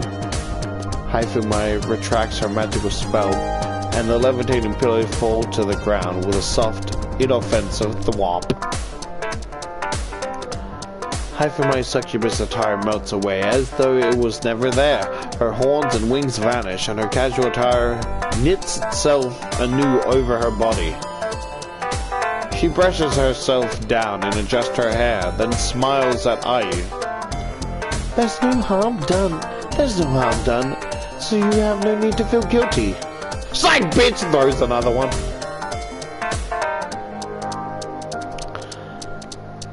I understand you have a short temper, but I bear you no ill will. Now let us not fight. We can both love Hyro as much as we want. I doubt he will refuse. What do you say, dear? Yes, Hyro, what do you say? Oh, I guess it's fine if you want to cling to me. I won't push either of you away. The more the merrier, right? I thought you would say that. Hyphumai smiles, then looks at Ayu. There, you see?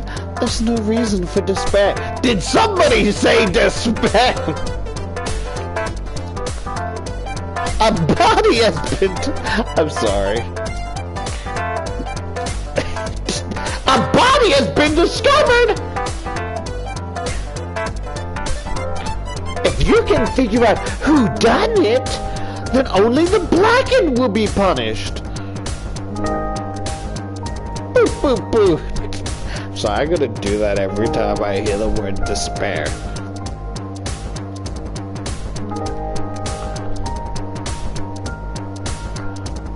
I feel like I'm real cringe because whenever I hear the word hope or despair, I just think of Danganronpa, and it makes me cringe a bit because I don't even know the true meaning of what despair and hope is. Like, I know the concept, right, and what they are, but it's like, I could be using the terms with the wrong meaning and just making myself look like a cringy Danganronpa fan, you know?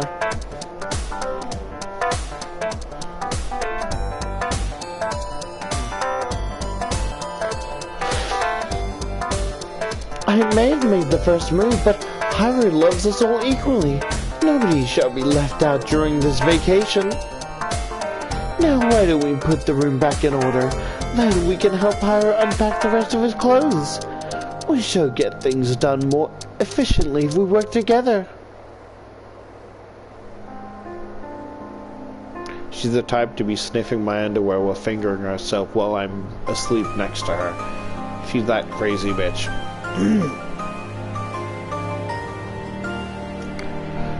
With the vicious pillow fight concluded and the rest of my clothes unpacked, Ayu gives me a guiding tour around her beach home. She walks me through the open plain ground floor with its sprawling kitchen and living room, the numerous bathrooms, her private cinema, and her training room. And of course, I doubt you need to come in here. This is where I go when I wish to practice my dance moves. It's more likely you'll be spending your time outdoors. The beach is so gorgeous, it's hard to resist. My tour at an end, Ayu leads me back to my bedroom, then wishes me a good night. It's pitch black by this point, almost midnight. I feel drained, and it's with a large yawn I collapse upon my bed. I keep thinking of that fucking Wreck-It Ralph thing. It was like, I guess, like, look at your friends. He's like, look at your friends, all cringe. But not you, and no. It's just like, but we're based. No, just you. And he's like going down to the volcano, and he's like, it's just like, it's like, I'm cringe. It's like I'm not base, and that cringe. I'm cringe, and that'll never be based. And there's no one who I'd rather be than me. Ooh, it's just the fucking. I'm not base, and that's cringe. And I'll never be based. Like, I'm not base, and that's cringe. And I'll never be based. No, wait, what was it? It's like, I'm cringe and that's not based. I'll never be based and that's not cringe. There's no one I'd rather be than me.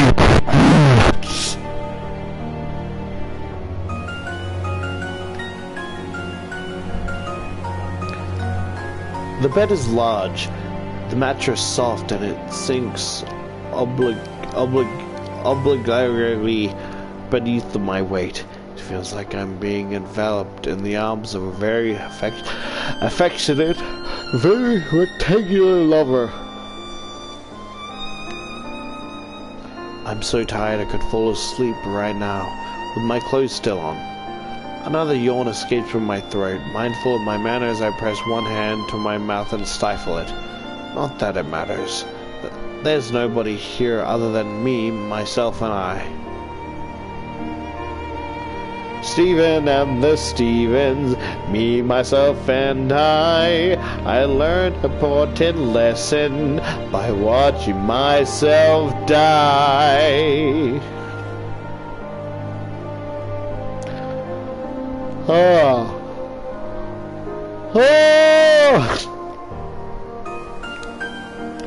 I'm ready to pass out right now, but I feel a bit grimy after my flight. Should I take a bath first? Yeah, like, have a bath, right? Think about how nice it'll feel, right? Just like, you ever like have a shower and then go straight to sleep? It's like those like drifting abysses. Like, it should be nice, but it's just empty nothingness. No sleep, no dreams, no nightmares, just the inside of your eyelids drifting and moving about. Until you wake up and go, man, that was nice. Yeah, I can't really put this off. I feel gross. Upsy daisy. I heaved myself up with no small amount of effort and slapped my cheeks with both my hands to spur myself on. Let's do this. It might sound childish, but I'm pretty excited to use my in-suit bathroom. It looks pretty fancy. There's nothing like a nice hot bath to ease your aches and pains.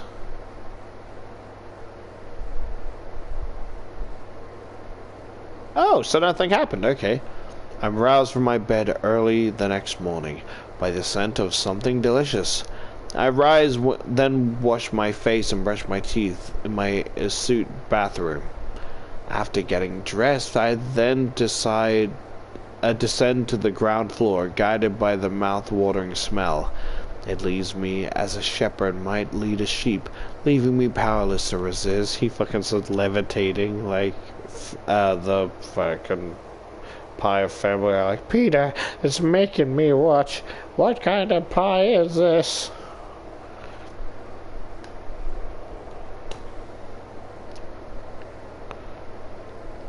When I arrive in the open plain kitchen cum living room,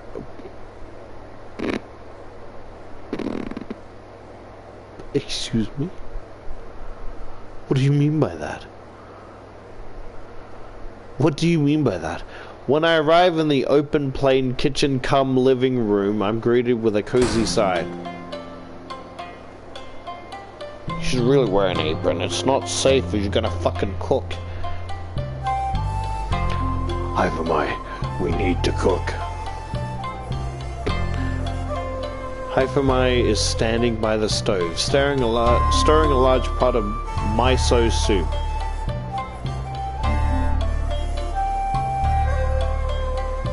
She's wearing the same casual clothing she wore yesterday, with her dark tresses tied back in two untidily pigtails.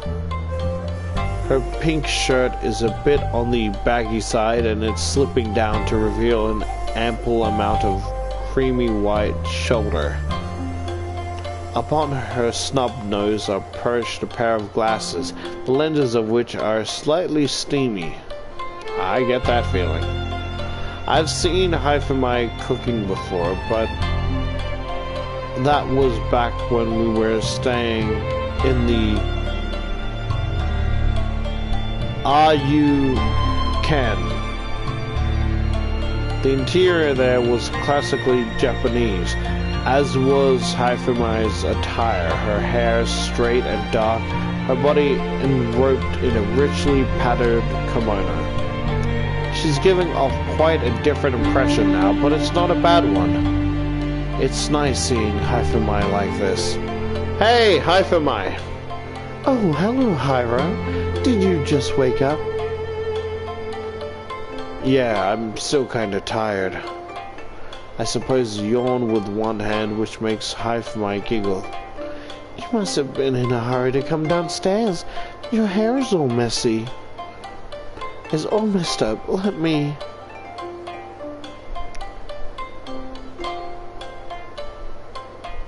My brain's thinking of a lot of lewd shit. I'm sorry. Hyphamai turns the heat down on the stoves, then approaches. She reaches up on her tippy toes and adjusts my hair accordingly, her fingertips brushing against my scalp. There we go. I told you not to give me that look. That you were triggering something in me that I don't know if it's safe to unleash. Also, is it weird, but the fucking the shadow on the shirt, does that not look like a fucked up apple? Or like a capsicum, maybe? She steps back to admire her handiwork, smiling as she does so. You look better now. Very handsome. Thanks. You look good too. When you wear a kimono, it makes you seem like a well-to-do housewife. But right now, your vibes are more like those of a kind big sister. A big sister? Well, well. Hyphamai giggles. I suppose that is not far from the truth. I like to think of myself as an older sister to the younger succubi. but I've never been addressed in such a manner by a man. Why don't we try it? Can you call me Big Sis, Hyro? Damn!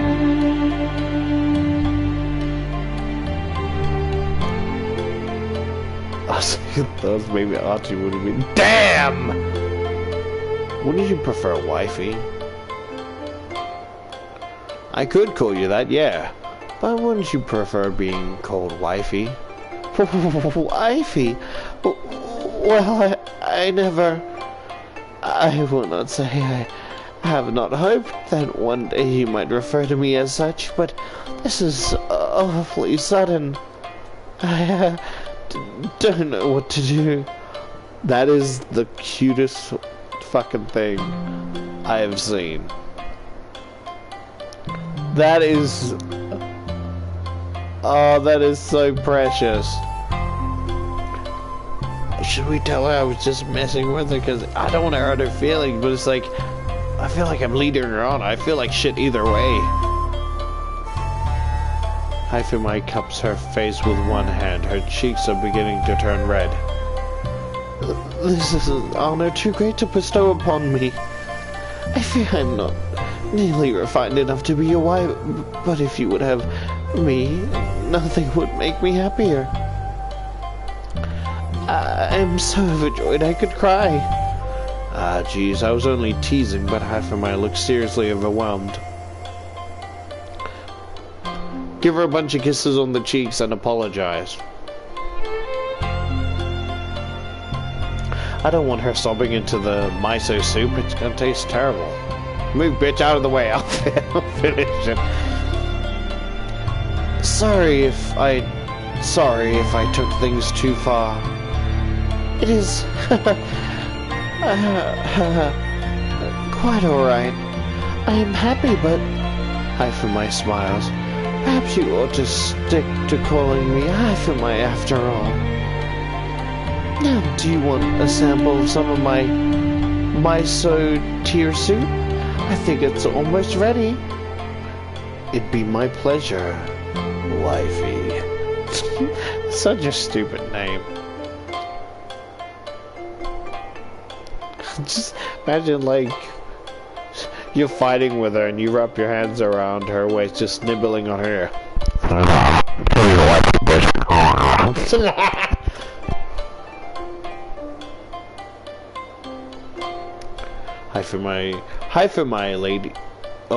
Haifumai ladles a bit of miso soup onto the spoon, then holds it out to me.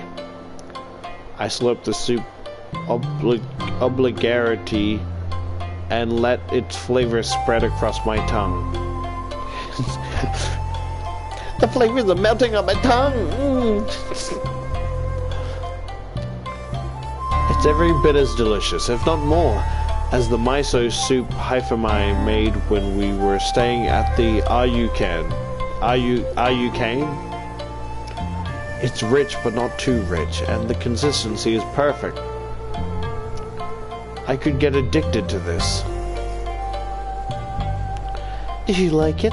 Does it, perchance, need more seasoning? Oh no, I'm sorry, oh fucking hell. I don't know why my brain flashed, like, it flickered right to one of, like a hentai scene I've seen a long time ago, but it's not grotesque, but it's more of a question of what in the fuck are you doing, right? Like, what purpose was this to be animated, or even drawn? For what purpose?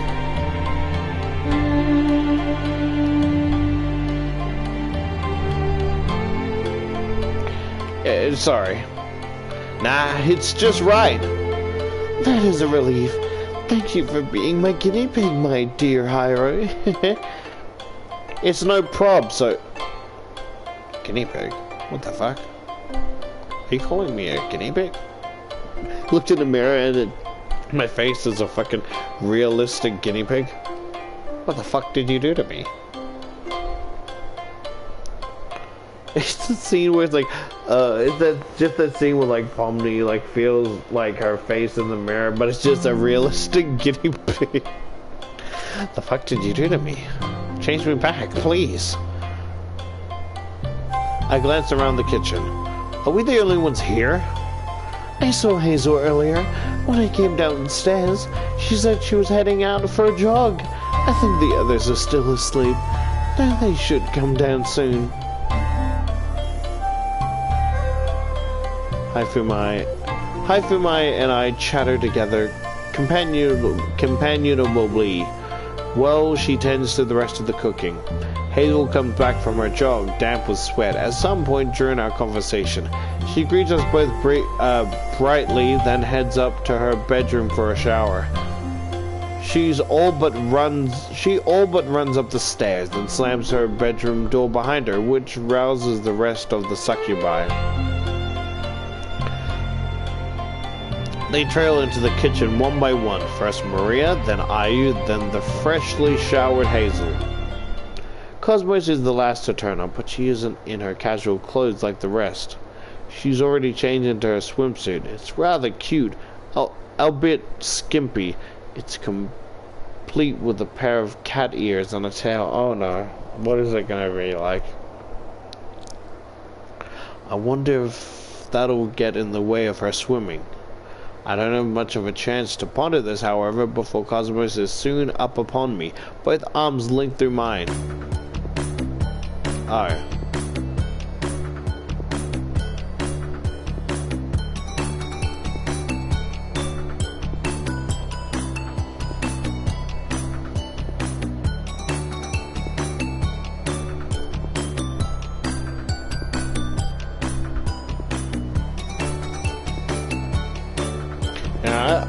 I'm not necessarily a fan of like two-piece like swimsuits. Although the collar is bothering me a bit. Why is that there?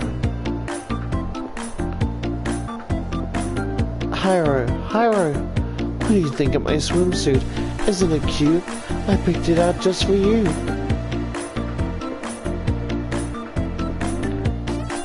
Isn't it a bit much?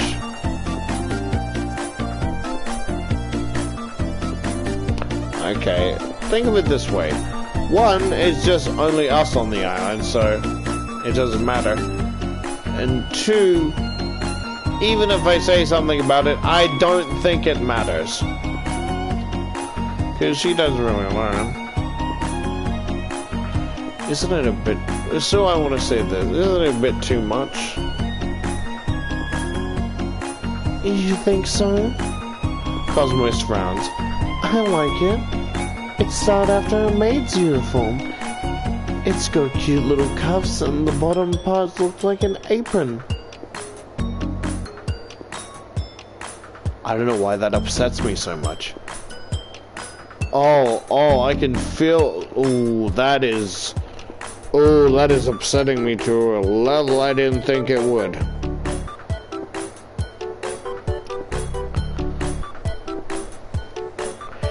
It's a very unique swimsuit. You would say that. Ayu scoffs. Personally, I think it looks gaudy, and it doesn't even fit properly. It's too small for you. That criticism seems a bit rich coming from Ayu. I've seen her in a swimsuit before, and that skimpy gold thing she wore was rather form-fitting. Comprehensively, I think Cosmos' pseudo-maid swimsuit fits better, but catch me trying to antagonize Ayu. It's too early in the morning for that. I'll fucking speak up. Grab her by the cheek. Oh, talking a lot of fucking shit, aren't you?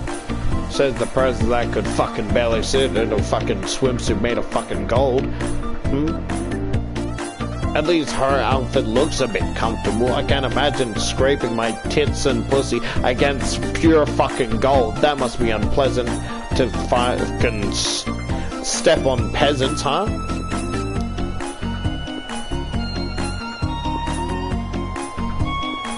What's with the ears and tail anyway? How do they fit in the maid theme?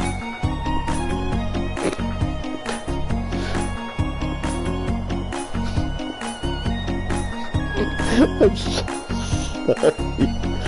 It's just like, oh, it's just a butt plug. See, she bends over. She turns around and bends over. See, it's just a.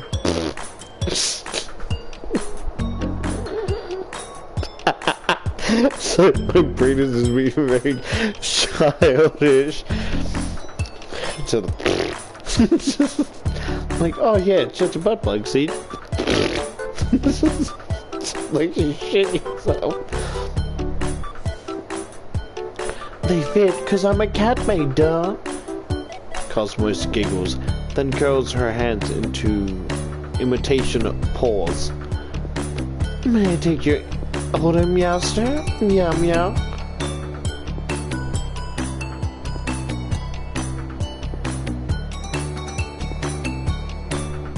Sorry, my claw was internally screaming that I could not vocally or prepare with my jaw. I don't, like, call me that again and I don't know what I'll do, but it'll be sexually violent. Of course, consensually sexually violent, not some forceful shit, but it's gonna be real rough and fucking gritty. And I'm gonna be on the losing side, because surprisingly she has more stamina than me, and rather than actually trying to get payback for the bite marks or scratches I try to leave on her, she just uses me like a body pillow and just cuddles.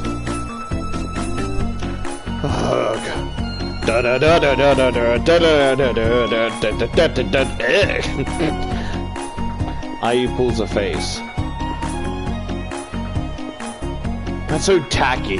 Cut it out. You're putting me off from breakfast. You shouldn't even be in your swimsuit right now. We're not on the beach yet. I know, but I wanted to show Hyro my swimsuit so much I couldn't wait. I had to put it on right now. I want my master to compliment me and call me cute and give me lots of head pats. I don't know if I should morally, like, condone this. Cause,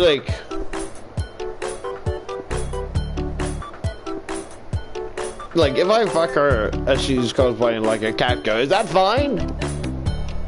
Cause, like, the whole fucking, I don't know if it's, like, for every, like, you know, probably different games have different reasons, but like I'm just thinking of the fucking Nekopara shit and it's just making me you know, and it's like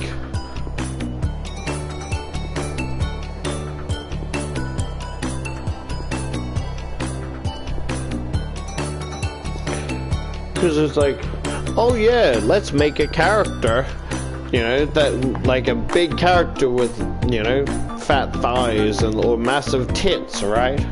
Oh, okay, that's a great character. Make her a cat girl. Oh yeah, that's brilliant. That's brilliant. But because she's a cat girl, all right, she's canonically, okay, you're starting to worry me a bit. 3 years old.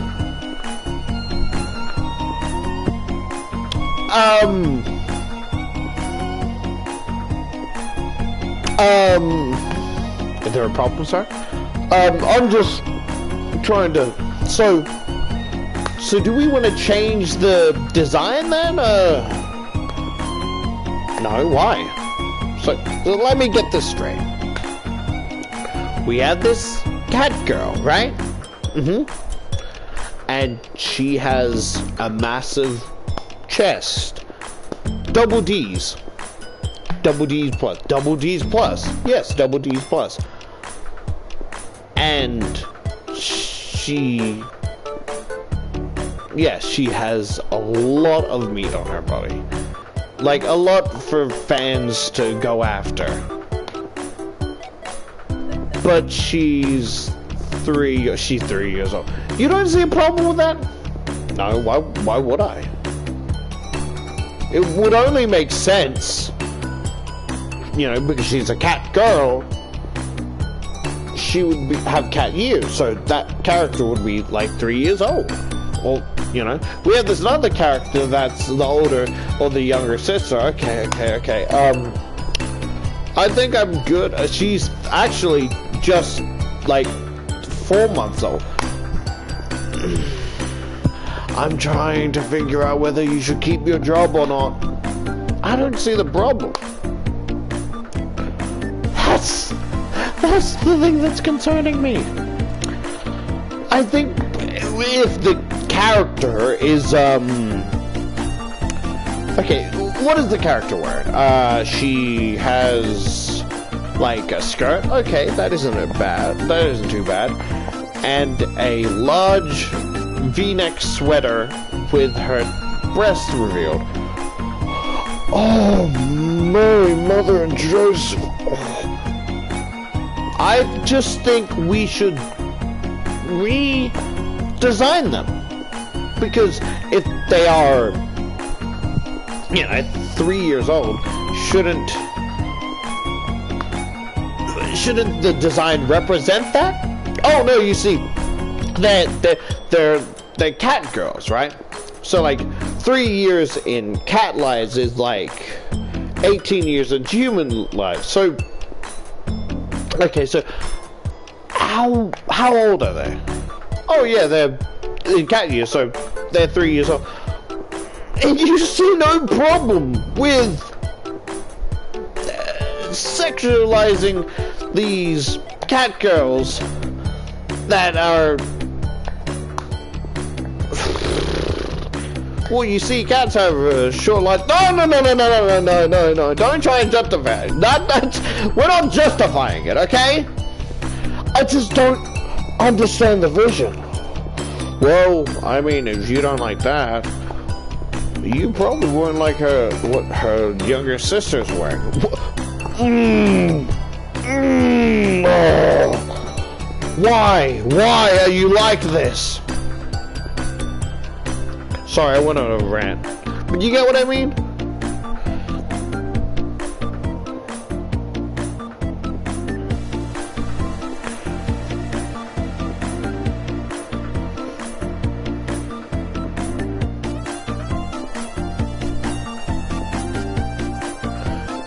I'm a good kitty maid, so I think I deserve it. What did she say?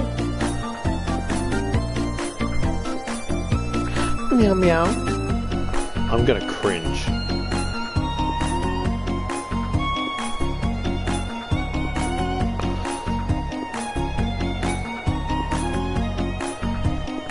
You hear a scream outside and some woman accidentally crashed her fucking plane.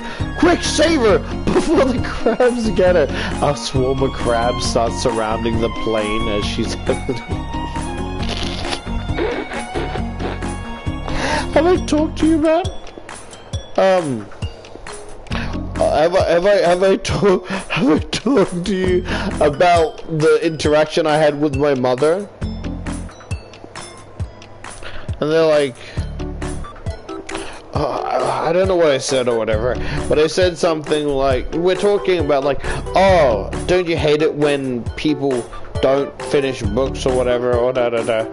And like, I said something jokingly, like, oh, the bitch who, like, I don't know if it happened or not, but like, you know, the theory of like, the bitch who got eaten by crabs. I didn't know she wrote a book, and she's like, she's like, I'm like, oh, I said this person, like, oh, the one who wrote the book. I'm like, I wouldn't know. I meant the one, I meant the one who got eaten by crabs. She's like, what? You know, the one she crashed her plane and got eaten by crabs. What are you talking about? And he's like, she thought I was talking about the person who wrote the book, but you know, and I thought she meant the person who got, you know, and I made her look it up, and she's like, I'm not going to do that because it sounds like you're fucking with me. I'm not fucking with, and she read about how, like, the theory of coconut. It's funny because it's like, like, crab theory. That was the second thing that popped up.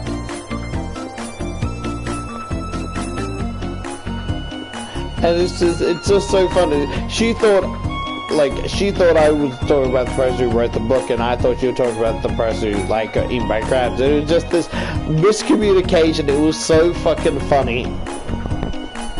Not in... And we were joking about that, right? Where it's like... she's reading something, right? And I gently put my hands on her shoulder, right? And I'm just saying, hey, it's just me. Making sure, just letting you know I haven't been eaten by crabs yet. And she fucking died laughing. Like, shut the fuck up.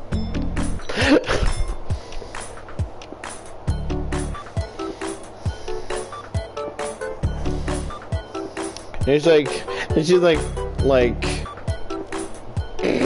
it's just like, when she said something, she's like, fuck off or whatever. I'm like, okay, I'm walking away. Unlike Amelia Earhart, who got in, yeah, like, I just like, okay, I'm leaving, I'm walking. Unlike Amelia Earhart. And then she started dying laughing again.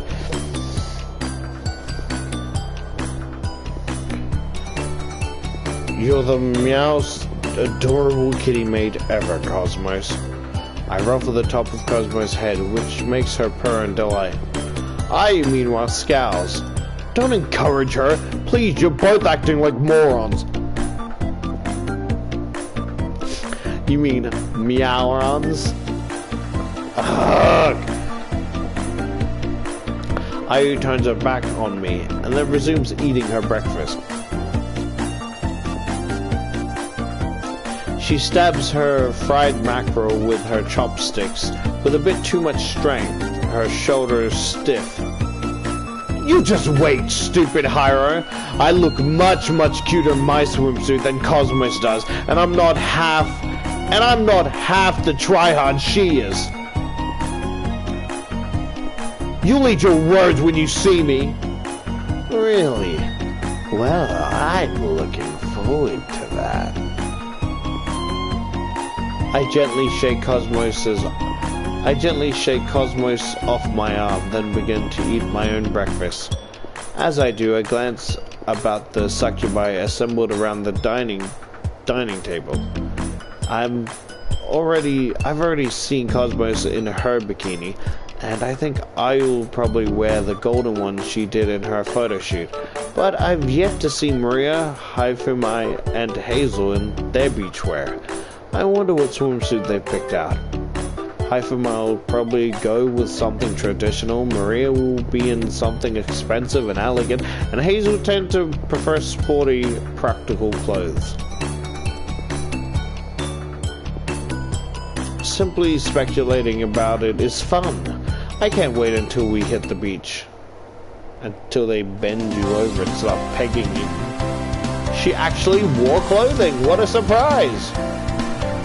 And it's actually not too bad. For Sonic and the Olympic Games, get the fuck out of here! Yay, it's the beach! The ocean's so big and wide and pretty! Whoa! Or is it who?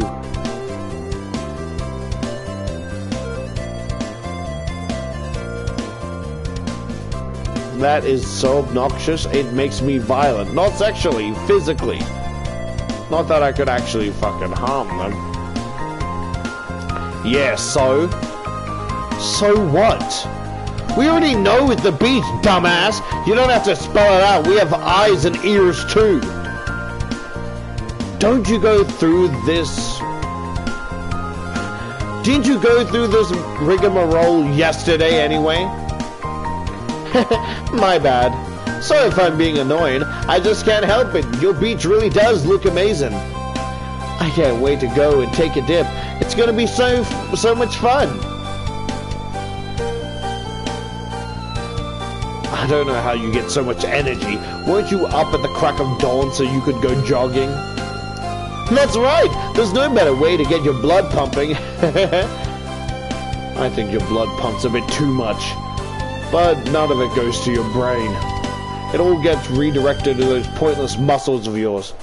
Ayu pokes Hazel's exposed stomach, which prompts from her a series of giggles.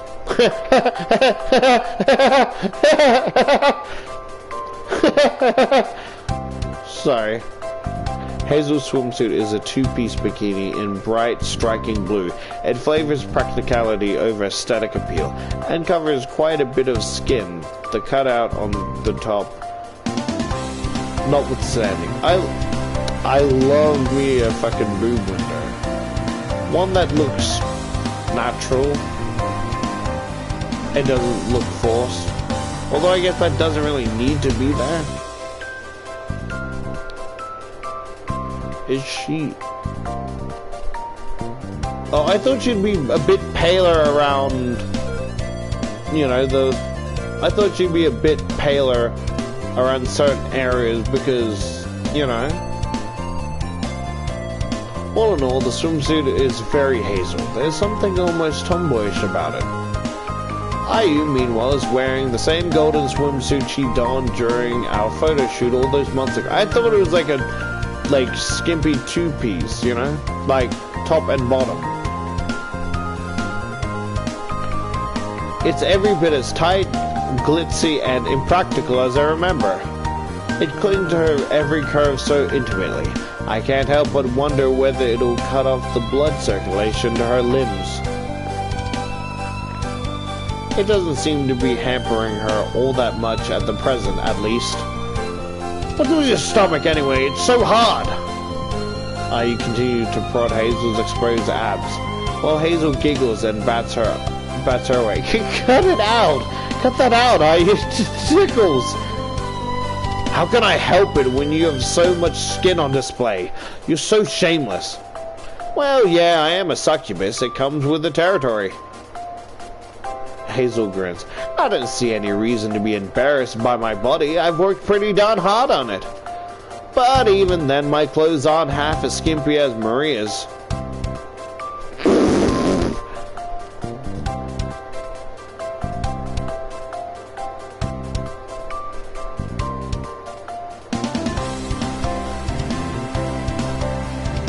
You know, if this was anyone else, I would probably complain about the lines, but I'm just completely biased to her that I don't care. She looks good in whatever.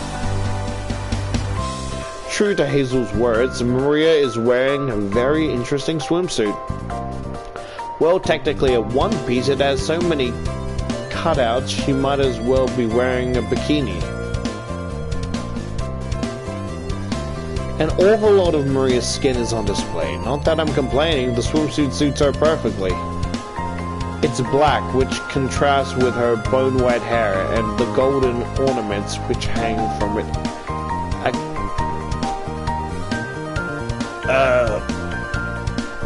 Assessing her dark skin. It doesn't look very practical. I'm not sure you could get much swimming done dolled up like that, but Maria's clothes are so often practical business suits, it makes for a nice change of pace. My, aren't you admiring me, Hyra? Maria catches my eyes and smiles, her green eyes glinting with devilish amusement. Do you like what you see? Of course he does. He's a simple-minded man. He sees half of a boob and can't control himself. I'm trying my best not to bare my teeth, but like it is, they're just they're always slipping out, which ain't a problem, but they kind of defeat the purpose of the swimsuit, you know.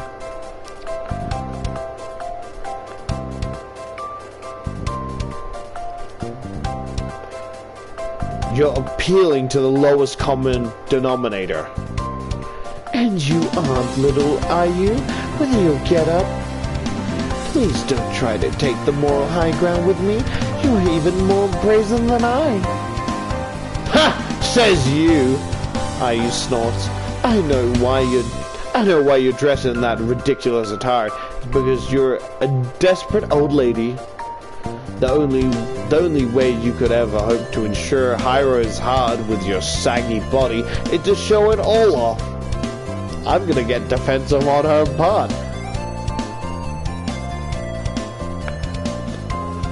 She's like, ma'am, do you want me to take care of her?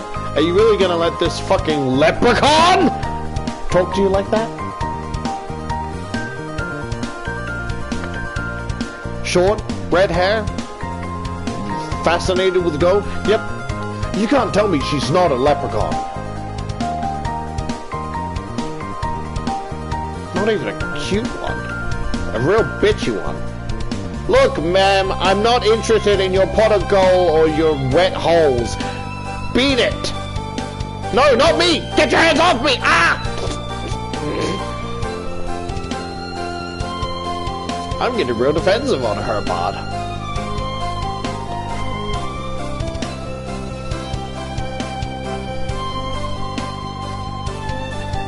Like, you may make me stiff, but she makes me stiff in a different way, so don't even try and act all high and mighty.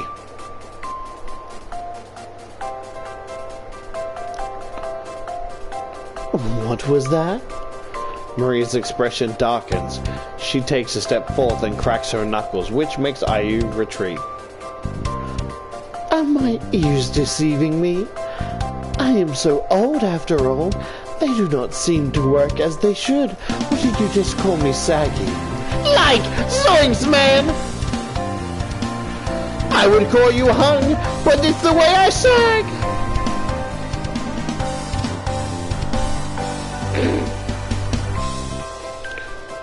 Like zoinks, Velma! I'm sorry! I can't get it up for you! I have erectile dysfunction! It's a real bitch, but there's nothing I can do! That's something I would do, where it's like, whenever like my mother calls me a name, whatever, I go like, oh, what was that? I'm sorry, I was like, I'm a bastard, aren't I? My poor little bastard hands surely can't get you the thing you asked me for, despite it's, you know, a few feet away. Oh, but I'm sure you could use the exercise and get off your ass. I know that sounds mean, but it's like, she'll call me all the way from the bedroom just to ask me to fucking hand her that's like 15 feet away. It's like, I'm farther than what you called me to get. Like, I do it in a way not to be mean, but just to be a snarky little shit, right? It's like, you always talk about exercise, but I don't think, like, she'll buy herself, like, a whole bag of Cheetos, and I'm not judging, you know? Her money, whatever. But it's like, man, I should really go and walk, da-da-da-da, and it's like, look, I'm gonna be honest, I don't think it's the walks that you should worry about.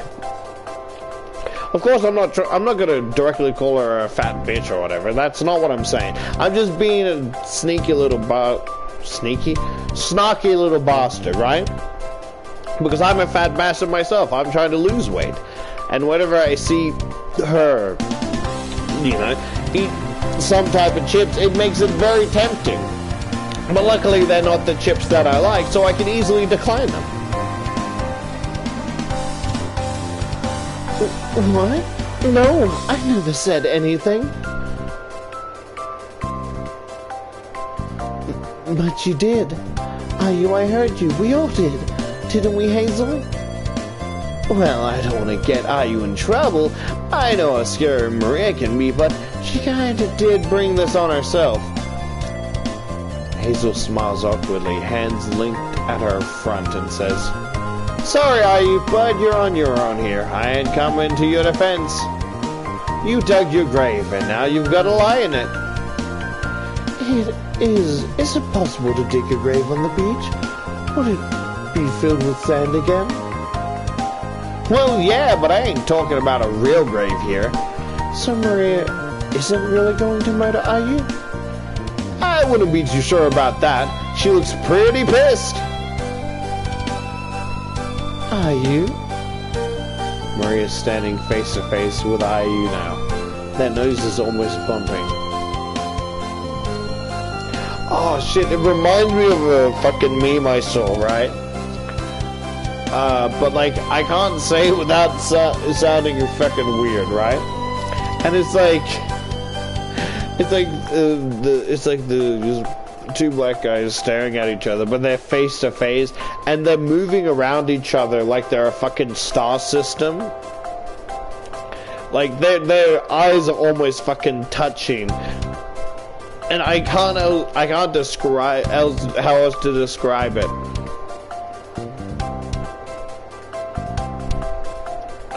She sees Ayu's shoulders, her manicured nails digging into Ayu's exposed skin and leans in. If Maria's expression wasn't so foreboding, that looked almost like a pair of lovers. They'd look almost like a pair of lovers. Unfortunately for Ayu, there's nothing lovey-dovey about the aura Maria is exuding. Murderous would probably be the best way to describe her intent. Boy, am I glad I'm not the one coming under her line of fire. Maria's a good 5 inches taller than Ayu, who quails in her shadow, looking very contrite. Are there tears beating in her eyes? Yes, Maria? What is it, my dear big sister? Did something occur to upset you? Please. Please. Maria sighs. Don't play dumb with me. You should be only too aware what you've done wrong. What? Don't play dumb with me. You should be only too aware what you have done wrong. Your thoughtless words have caused me a grave insult. I cannot abide being demeaned, not in the least by a little whelp like you, who does not know her place. You want to respect your elders and betters, missy. How many times do I have to repeat this before you will listen? Imagine I run up and go in between them. Please punish me if you want to punish her. It's like, it's a misunderstanding where Maria thinks, oh, I'm being cute and shit, trying to protect Ayu. Ayu's getting flustered, thinking I'm protecting her, but really I just want to be roughhoused and shit. And it's a big misunderstanding. Please punish me. Leave her out of this. I know she's an idiot. Hey! And a moron. But please, you have to forgive her. She's very inexperienced compared to your wise knowledge. Just talking out of my ass. But this poor girl can't, like, even dream about harming me. I wonder what could I do for her to lash out at me the way she does Ayu?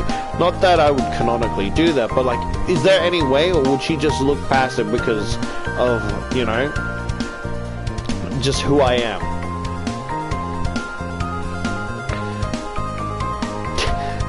Just imagine, I'm just trying to reassure her, but like I kind of make her feel worse, but she doesn't lash out at me like, you know, being old isn't too bad. I'm old too. I mean, not as old as you, but as well as not as old as any of the other succubuses, you know?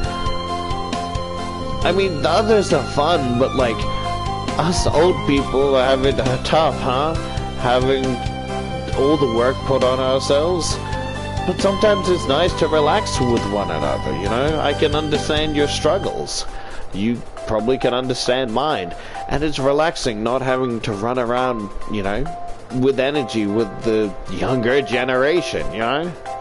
And just like she can tell I'm trying to like reassure her, but like it's a bit hurtful but also really wholesome and sweet. Maria's pointed nails dig deeper still into Ayu's skin, which may make her squeak.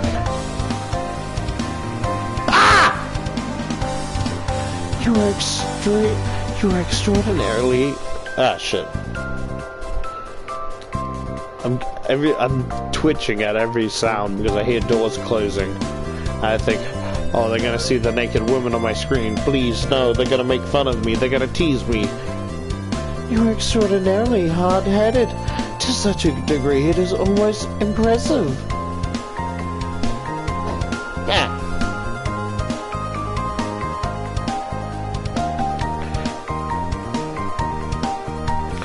Though I praised you last night, I am now beginning to fear you are incapable of reform. Not on your own, at least. As you're kind, caring, benevolent. With each adjective, Maria gives Ayu's shoulder a squeeze. Big sister, I'd hate to see you walking the wrong path. I want you to become a sweet, well-mannered young lady who would not cause herself any embarrassment. In the future, your poisonous tongue may offend somebody more important than I, and I shall not be there to help you. As such, I must punish you. That is the only way you'll learn. What? No, please don't hurt me. That isn't fair. This is my private beach. You washed up old hag. I should be allowed to say whatever I want. It's not my fault I'm cuter and younger than you. Don't take your jealousy out on me. Hey, let go of my arms. Stop it. That hurts. Don't. No. Help.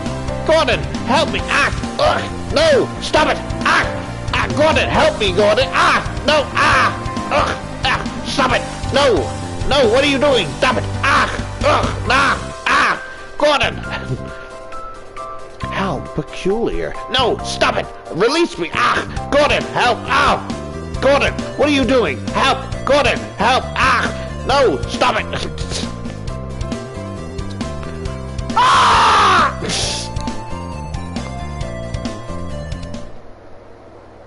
Maria drags Ayu off to an outcrop of rock. The pair ducks behind it and are soon obscured from view with Ayu's plaintive cries drifting along the beach behind her. Sorry, just the image in my head, I can't remember where I saw it. But it's like, imagine someone dragging, it's like a horror creature or whatever, and it's dragging a body across the sand, like slowly behind it, with its arms stretched behind it, dragging the body.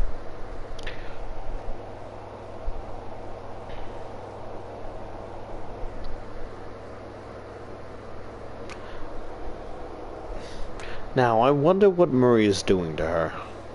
It's probably best not to think about it. Well, gee, that's something. Stop it! No! Help me, Gordon! How peculiar. Stop it! What are you doing? Stop it! No! No! Help me, Gordon! Gordon! What a peculiar circumstance. I may be damaged, but I seem to be... Stop it! No! Help! Help me, Gordon!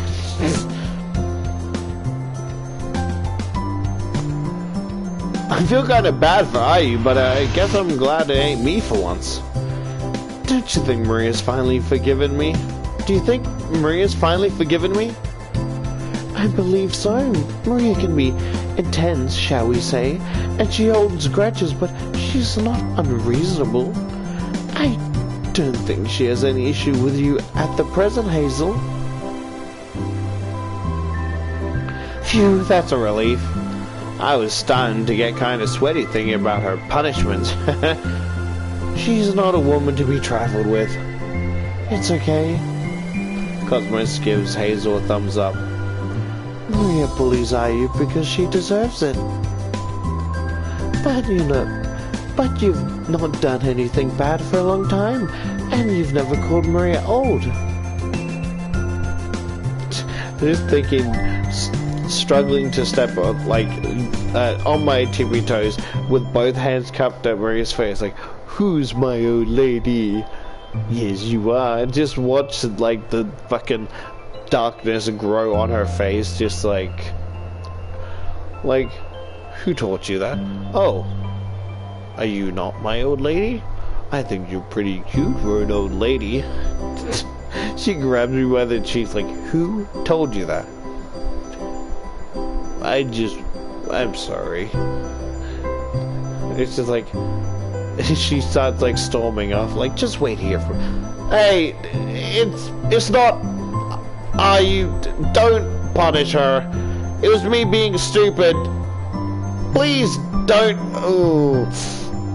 she's gonna kick my ass when she gets back.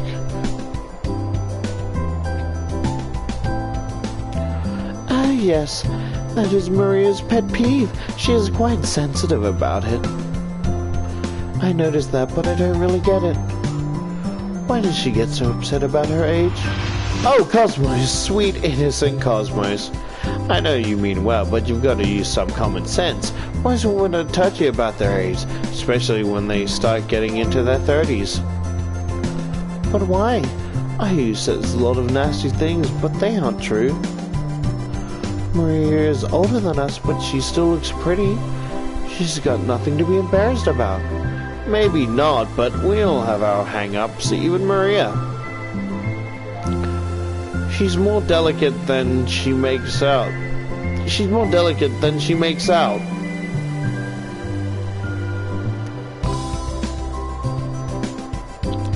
No, Maria! Don't do that! Not there! If you touch me like that, I'll...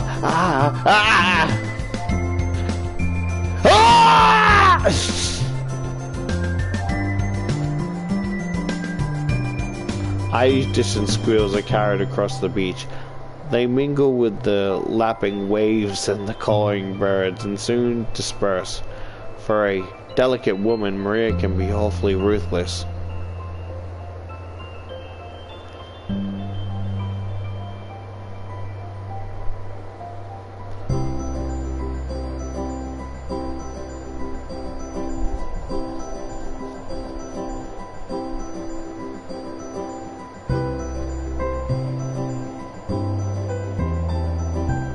So my brain had a really wholesome, dumb, horny, wholesome thought. Of like, a really dumb, horny, wholesome thought.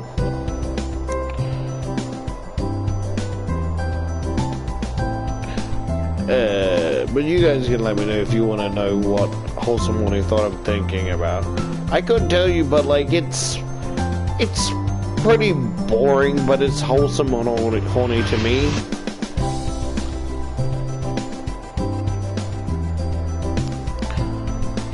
But maybe she hides her insecurities behind her dominant personality. In that sense, she might not be so very dissimilar from Ayu. In that way, is that why they always butt heads? Excuse me, Hyra, but... While I'm pondering this, Hyphamai addresses me. She's wearing a two-piece swimsuit like she promised last night. It's a simple design, pure white, but I think it suits Hyphamai well practically when set against her dark hair. She's forgone her lenses, though she has a pair of sunglasses balanced on top of her forehead.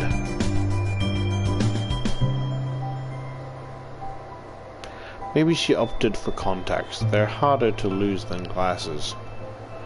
Would you mind applying my sunscreen for me? My skin is very fair, and it burns easily. It is a hot day, and I fear I will turn pink without any assistance. It would jeopardize the many jobs I have lined up if my skin were to start peeling. Sure, I'll help you with your sunscreen. It's not a problem. Are you certain? Sure, it's fine. Helping Hyphamai might help take my mind off Ayu Maria and... No! Stop it! Help me, Gordon! What a peculiar parasite. No! What are you doing? Stop it!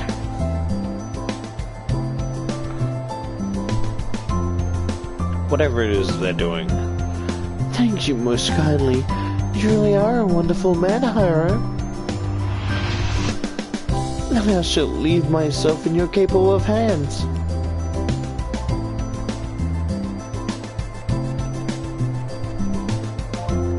I don't know why, but looking at her eyes is just very peaceful. It's just soothing. But it also makes my heart sink a little bit. Or maybe that's another thing entirely. Very tempted to just firmly grab the thighs and ass. I'm not mature enough not to touch it. Haifumi ties her long tresses up in a ponytail, then lays herself down upon a beach towel. Her curves back and rear are angled towards me, and it's with a coquettish smile that she glances at me over her shoulder. Will you care to begin, dear? The sunscreen is over there. She inclines her head to a small bottle resting by her bag.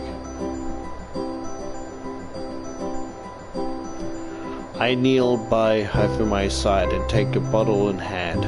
I squirt some of the sunscreen into my palms, and then reach to Haifumi's bared back with sticky fingers.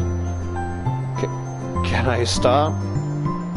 Please do. I am quivering in anticipation.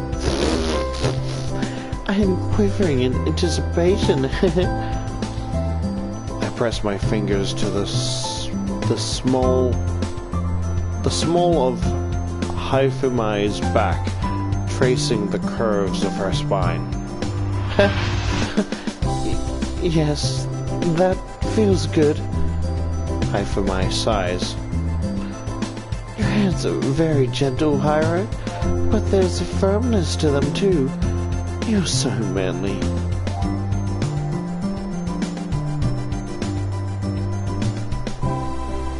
Gee, thanks. I'm positively melting. I hope not. That doesn't sound very healthy. I continue to work the sunscreen into Haifumi's fair skin. I slick her up, massaging her shoulders, her back, and the top of her thighs. Haifumi sighs. Both of my I'm gonna mispronounce that, but that's not menstruations, right?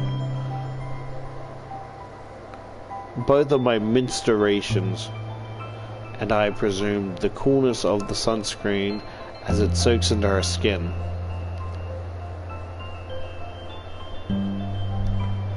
If I weren't so accustomed to touching Haifumi, I'd probably get flustered by this. Her swimsuit-clad body is incredibly enticing. This is a trick because I can no longer bite her without getting sunscreen in my mouth. As are the little moans that spill from her lips. She doesn't often play sexy roles. She often typecast as a sweet, innocent maiden, but I think Haifumi would make a great femme fatale. What the fuck is that? Right, I think that should be it. I draw away from Haifumi once I've worked the last of the sunscreen into her back. You can do the front, can't you? I can, though I would prefer it if you took care of that too. I will never tire of your careness, my dear husband. Are you trying to make me lose my fucking heart? Still, Haifumi smiles and cups her cheeks with one hand. It would not do to become idle, and you appear you have quite a queue forming for your expert services. Perhaps you ought to tend to them first, lest they get jealous. Huh? What do you mean?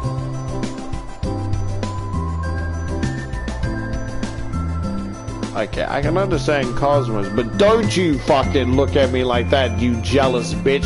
You were willing to fucking, like, sacrifice me to the fucking Queen of Hell for all I know.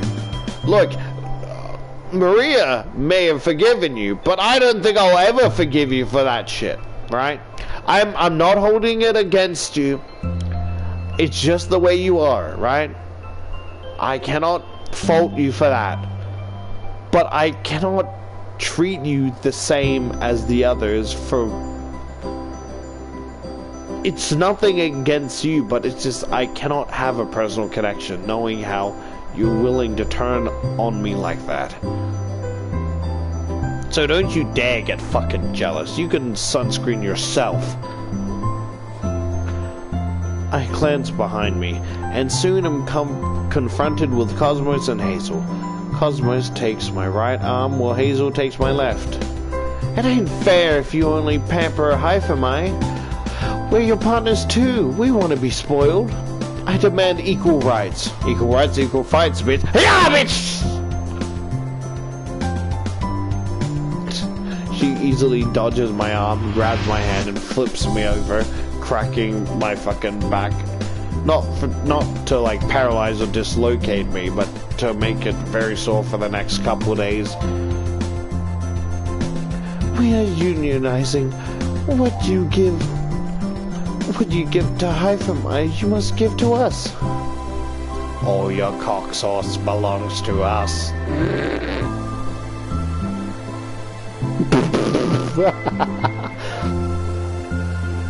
I want you to apply my sunscreen too.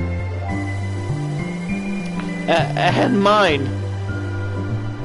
My, you're so popular, Hyro. Part of me is jealous, but I am happy for you too. I'm glad my future husband is such a respected man. It looks like I've got my work cut out for me. Keeping every member of my harem happy. But I don't mind it. This is just like a fucking resource game. It's like Cult of the Lamb. I'm trying to make you happy, but you can't feed yourself. You shit everywhere despite not being fed. And when I try and gather more materials, you start shit-talking me behind my back because I'm, like, not doing enough? Oh my lord. It looks like I've got, but I don't mind. I'm glad, in fact, for the attention. Who'd be upset about it is stirring the attention of so many beautiful women. Me! Me! I want to be the woman! Where's my big men to slather me with attention? I want to be the feminine role. Let me look femboyish, then cute, and be a complete prick. I want to be a toxic bastard that you can forgive just because I look cute. Get you into a fight you probably could win or lose, and even if you lose, I still stay by your side because I do care for you deep down, underneath all my selfishness. I'll be there, tend to your wounds, and then when you're back up, ready to fight, I'll find you around too, just because I can. And when you finally come to your senses and leave me, sure, I may be hurt, distraught, and heartbroken, but it's, my fault for being so selfish and toxic. But would I change? I could, but where's the fun in that? I mean, I wouldn't necessarily use you because, to be honest, there's not much to use in the first place, but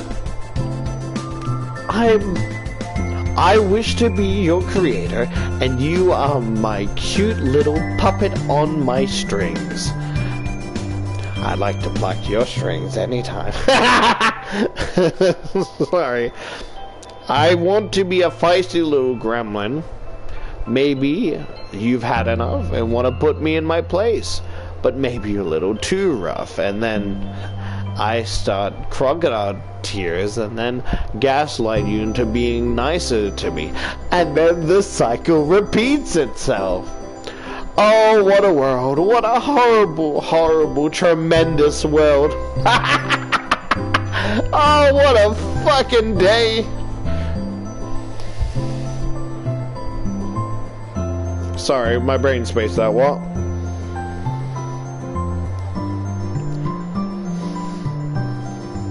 Alright, I'll apply your sunscreen too. I'll do Hazel first, since she was the first to broach the topic. You wait your turn, okay, Cosmos? Okay, I'll wait patiently. I trust you, Hira. I'm gonna fucking... This bitch got a fat ass pussy, so you know what I'm gonna do? I'm gonna prank her. I'm gonna lift up like the bottom part and then prank her by dropping 30 coconut crabs into her fat pussy and watch her squirm.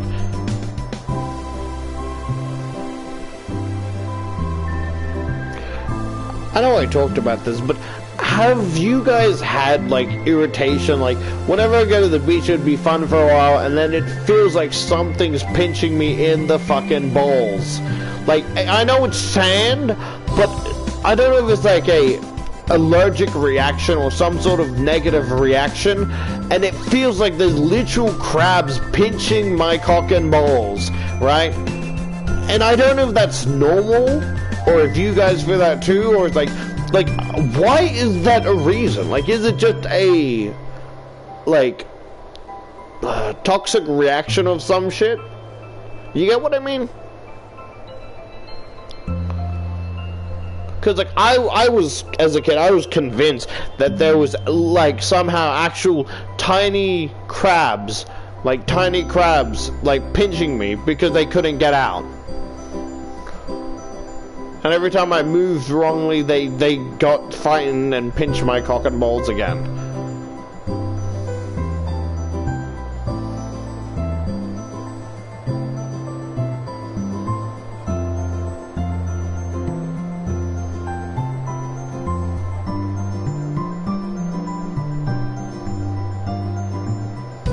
You know what's a fucked up thing to do? Have like a plastic skeleton, right? And have a bit, like, touch them up with a bit of makeup, right? So that, like, it looks like a decaying skeleton, and then bury it in the, like, from the neck down, right? So that when there's a giant tsunami, and they go to check the damages, they think someone got stuck and drowned, and there's the fucking like the makeup of the fucking decayed corpse, like not to the point that there's still flesh and hair, but it's like clearly grayish and shit. So like it's not pure, like there's like a layer of in between flesh and bone.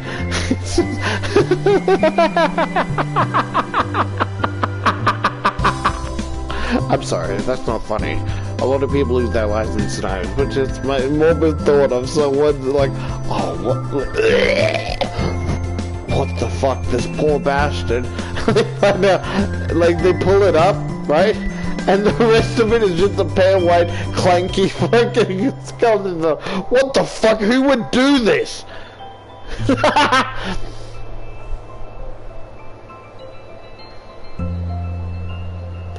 I know you'd never go back on your word.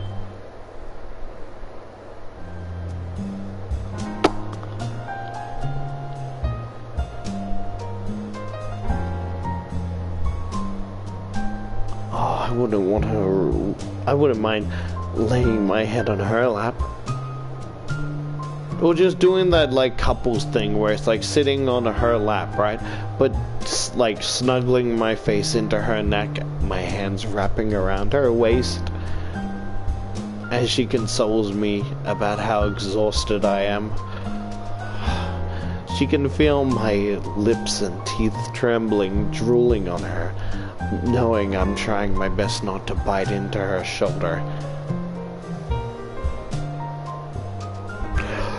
Look at the... It doesn't fit, but I love it for her. Although I just worry her hurting yourself for my sake. Golly, the thighs! Call me a hound dog the way I'm dogging my hound!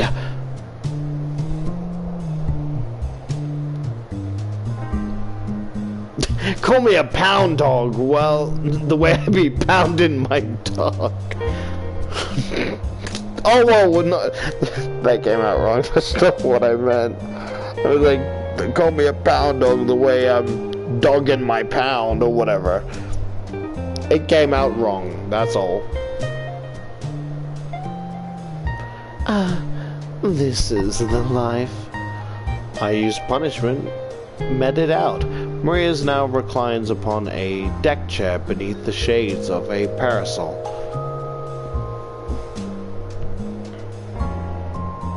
Every time I look at you, you just have such kissable lips. Almost like a void sinking in, not noticing that I'm inching closer as I get distracted.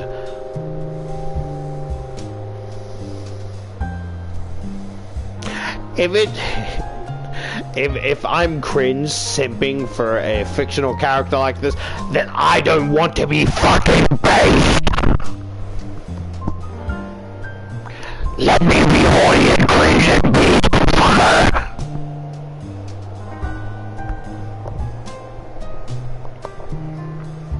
Her long white tresses drap over the back of the chair, and her black swimsuit snugly hugs her curves. Oh man, I wish I was her swimsuit.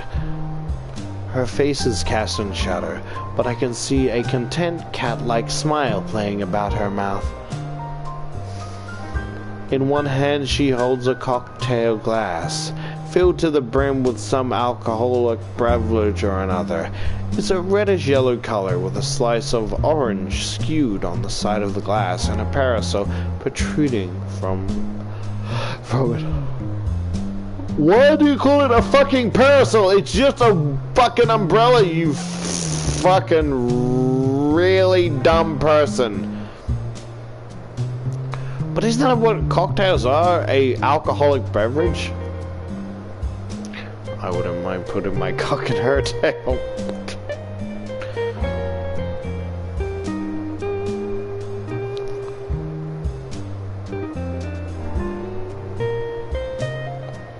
When Maria shifts, adjusting her hair, the ice cubes in her drinks clink against the side of the glass.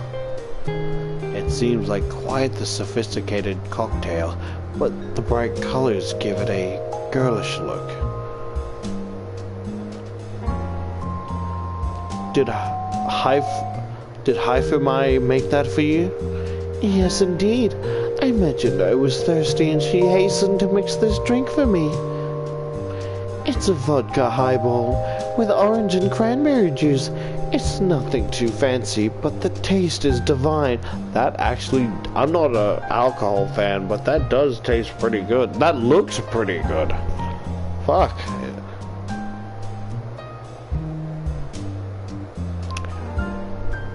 If alcohol looks like that, who needs rehab? Fuck it, let me become addicted.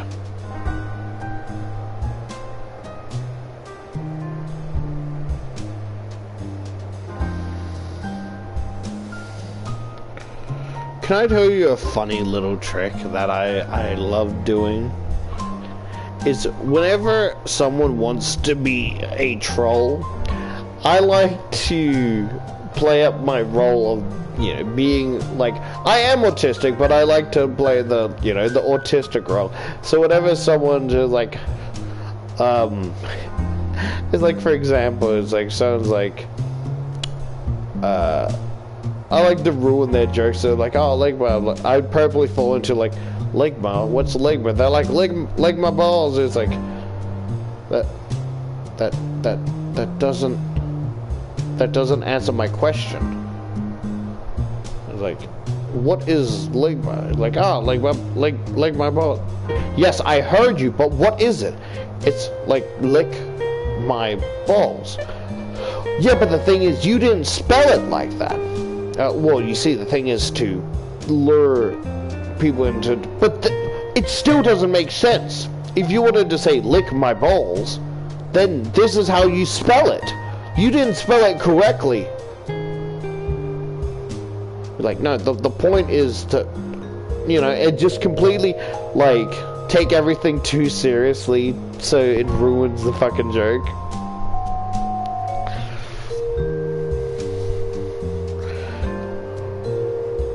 And then, like, every time they come back, hey, you still haven't told me what Ligma is. Like, I'm not gonna continue playing until you explain what Ligma is. Yeah, you keep saying that, but you don't explain what it is. So, you don't know what it is. Why say something you don't know? You're wasting mine and everyone else's time. Yes, humor is subjective, but the thing is, if I say, oh, suck my balls, it's funny because it's random and crude. With you literally put down fucking gibberish. That makes no sense whatsoever. I'm not judging because, you know, maybe English isn't your first language, so I'm not going to be too, you know, harsh on you. But, like, I'm just letting you know, that's not English. That makes no sense whatsoever. I would just completely fucking bash him.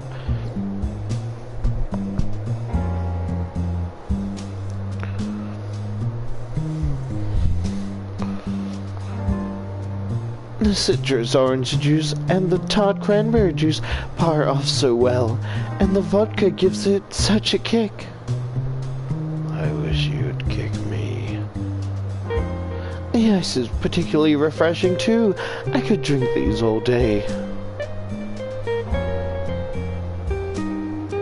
I may be, look, cause like my brain is like, I'm a bisexual leaning towards guys, but she makes me question every sexuality I thought I had.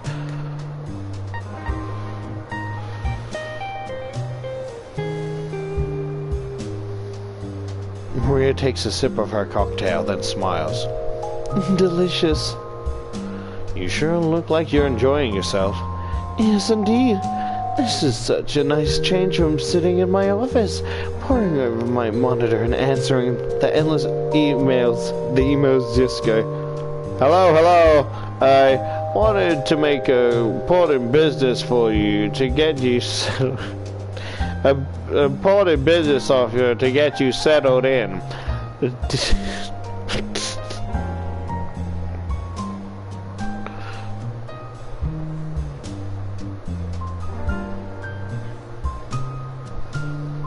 Well, she has wings, so even if the fucking power went out, she could just hide on the, like, hang on the, like, ceiling. And I imagine it'd be kind of like how the chefs react to fucking Six from Little Nightmares whenever they're, I was like, they reach their, like, the animatronics reach their hand up, but they can't do anything because they have no, like, jump feature or whatever, so they're just trying to, like, grab her, and she's like, no, I'm good up here. It's nice to simply relax every once in a while. And of course, I can never turn down a cocktail. I feel I would make a wonderful bartender. I did not know she was so gifted at mixing drinks. That's a little surprise. Well, you were surprised at my cocktail. 99. Ah, you go 99. Now I'm curious. I kind of want to try one of her cocktails too. But maybe I'll save it for later. Are you worried about your stamina? A little. I don't know if I want to get smashed in the morning. My poor dear boy. Maria titters. It must be hard having the concentration of a human. We succubi have a higher alcohol tolerance in general and can drink far more. It makes me very glad my mother bequeathed upon this superior body, Fufu. He says I'm getting old, but she knows nothing. I look not a day over 25. That girl has some nerve. If it makes you feel any better, your age adds to your taste between my teeth.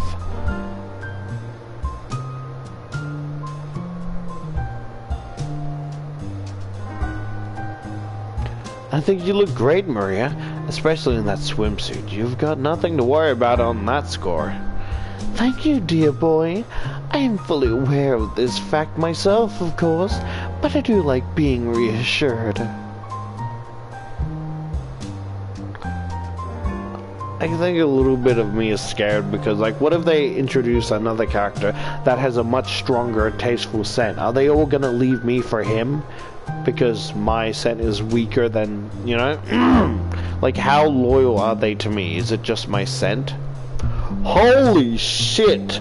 My brain spaced out, and I was looking at the shade, and because her tits are just bouncing out of the sun, I almost got fucking startled there, I'm gonna be honest.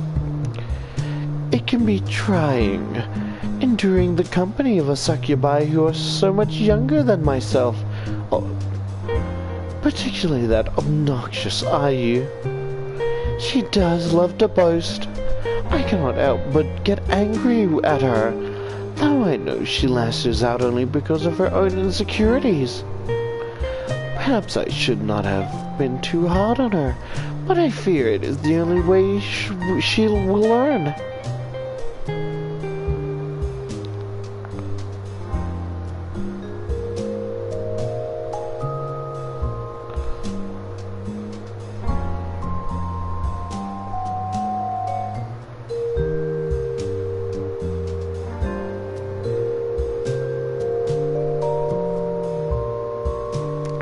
We both know she never listens, so Ayu deserves everything she got.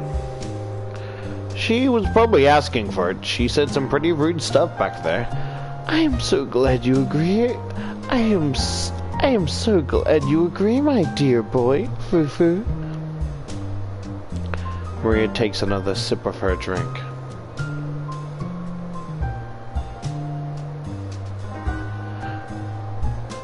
She looks like she's having plenty of fun where she is, but I decided to post-it a question to her regardless. Do you wanna come swimming with me later? The sea's very smooth and clear, and it might be nice to take a dip. I appreciate the offer, but I would rather not. My swimsuit is expensive. It was not made for splashing about in salty water. I would not want the gold details on it to tarnish. I would not want the gold details on it to tarnish. If Maria's swimsuit is anything like that tight red dress she wore back at her charity event, it must have cost a fortune. I don't even want to think about how many zeros must have been tacked onto the end of that price tag. It's enough to make my head spin. Her swimsuit does seem all that practical if you can't. Her swimsuit doesn't seem all that practical if you can't swim in it. How about another cross position, you know? Like, while everyone's relaxing, having dinner, we should come back later and take a swim. But don't worry about your swimsuit. I'm sure you could do without it, you know? Take a little dip, feel the water against your tender, soft, dark skin. Unless that's too much for you. Me personally, I don't think I could go that far. But hey, you're the one who only brought one swimsuit, so it's kinda on you, wouldn't you say?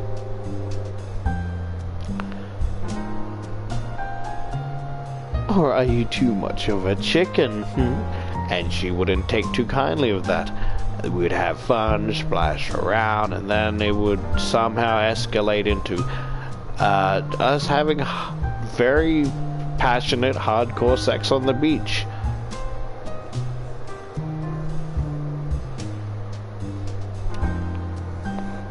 Where I'm basically almost passed out, but still a little bit conscious, but not enough to move. That she basically picks me up and like takes me back to my room to rest, but rather than using the front door, she uses her little wings and flies me to like the veranda part and quietly slides the door so that, you know, and apologize and apologized for kind of taking it too far. In my panting breath, I'm like, nah, I asked for it. My apologies. I just kind of wanted to have fun, and seeing you without it was definitely worth it. She softly giggles, and then calls me a cute boy, and then goes back. And then I just imagined passing out, and Haifumai comes to check on me, sees me completely nude, hung with like kiss marks all over, maybe a little bit of bites. She's like, oh my, and then backs out slowly, blushes, and minds her own business, and puts a do not disturb sign with like a magic spell that stops people from trying to open it from the inside, like from the outside.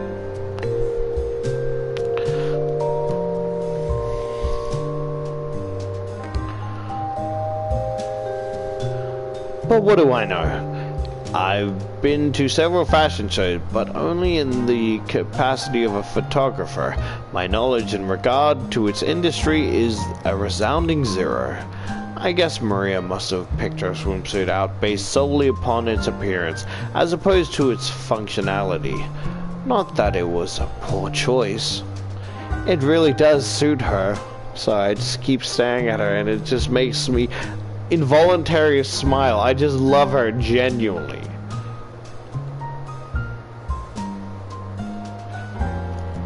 I think swimming is something more suited to children. It is not very elegant. I fear to thrash one's arms and legs about like a drowning man. Okay, I feel kind of called out. I mean, I'm not a fan of swimming myself, but it's nice to feel the cold water on my skin. Cosmos might enjoy it, or IU, and I am certainly Hazelwood, but the thought does not appeal to me. I can hardly drink while swimming. That's a good point. I'll leave you to it then. Have fun, Maria. I will, dear boy, and I wish you the same. You should probably entertain those naughty little sisters of mine. At least they get up to mischief. I feel rather too comfortable to discipline IU now.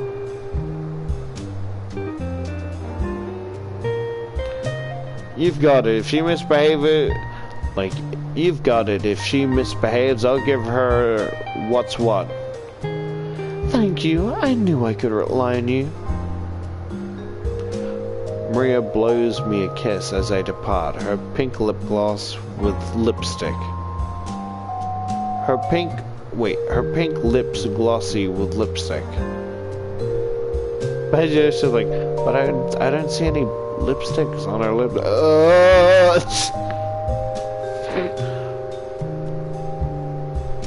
She sure looks like she's having a good time, but what about me? What should I do? I pondered my option for a few moments since.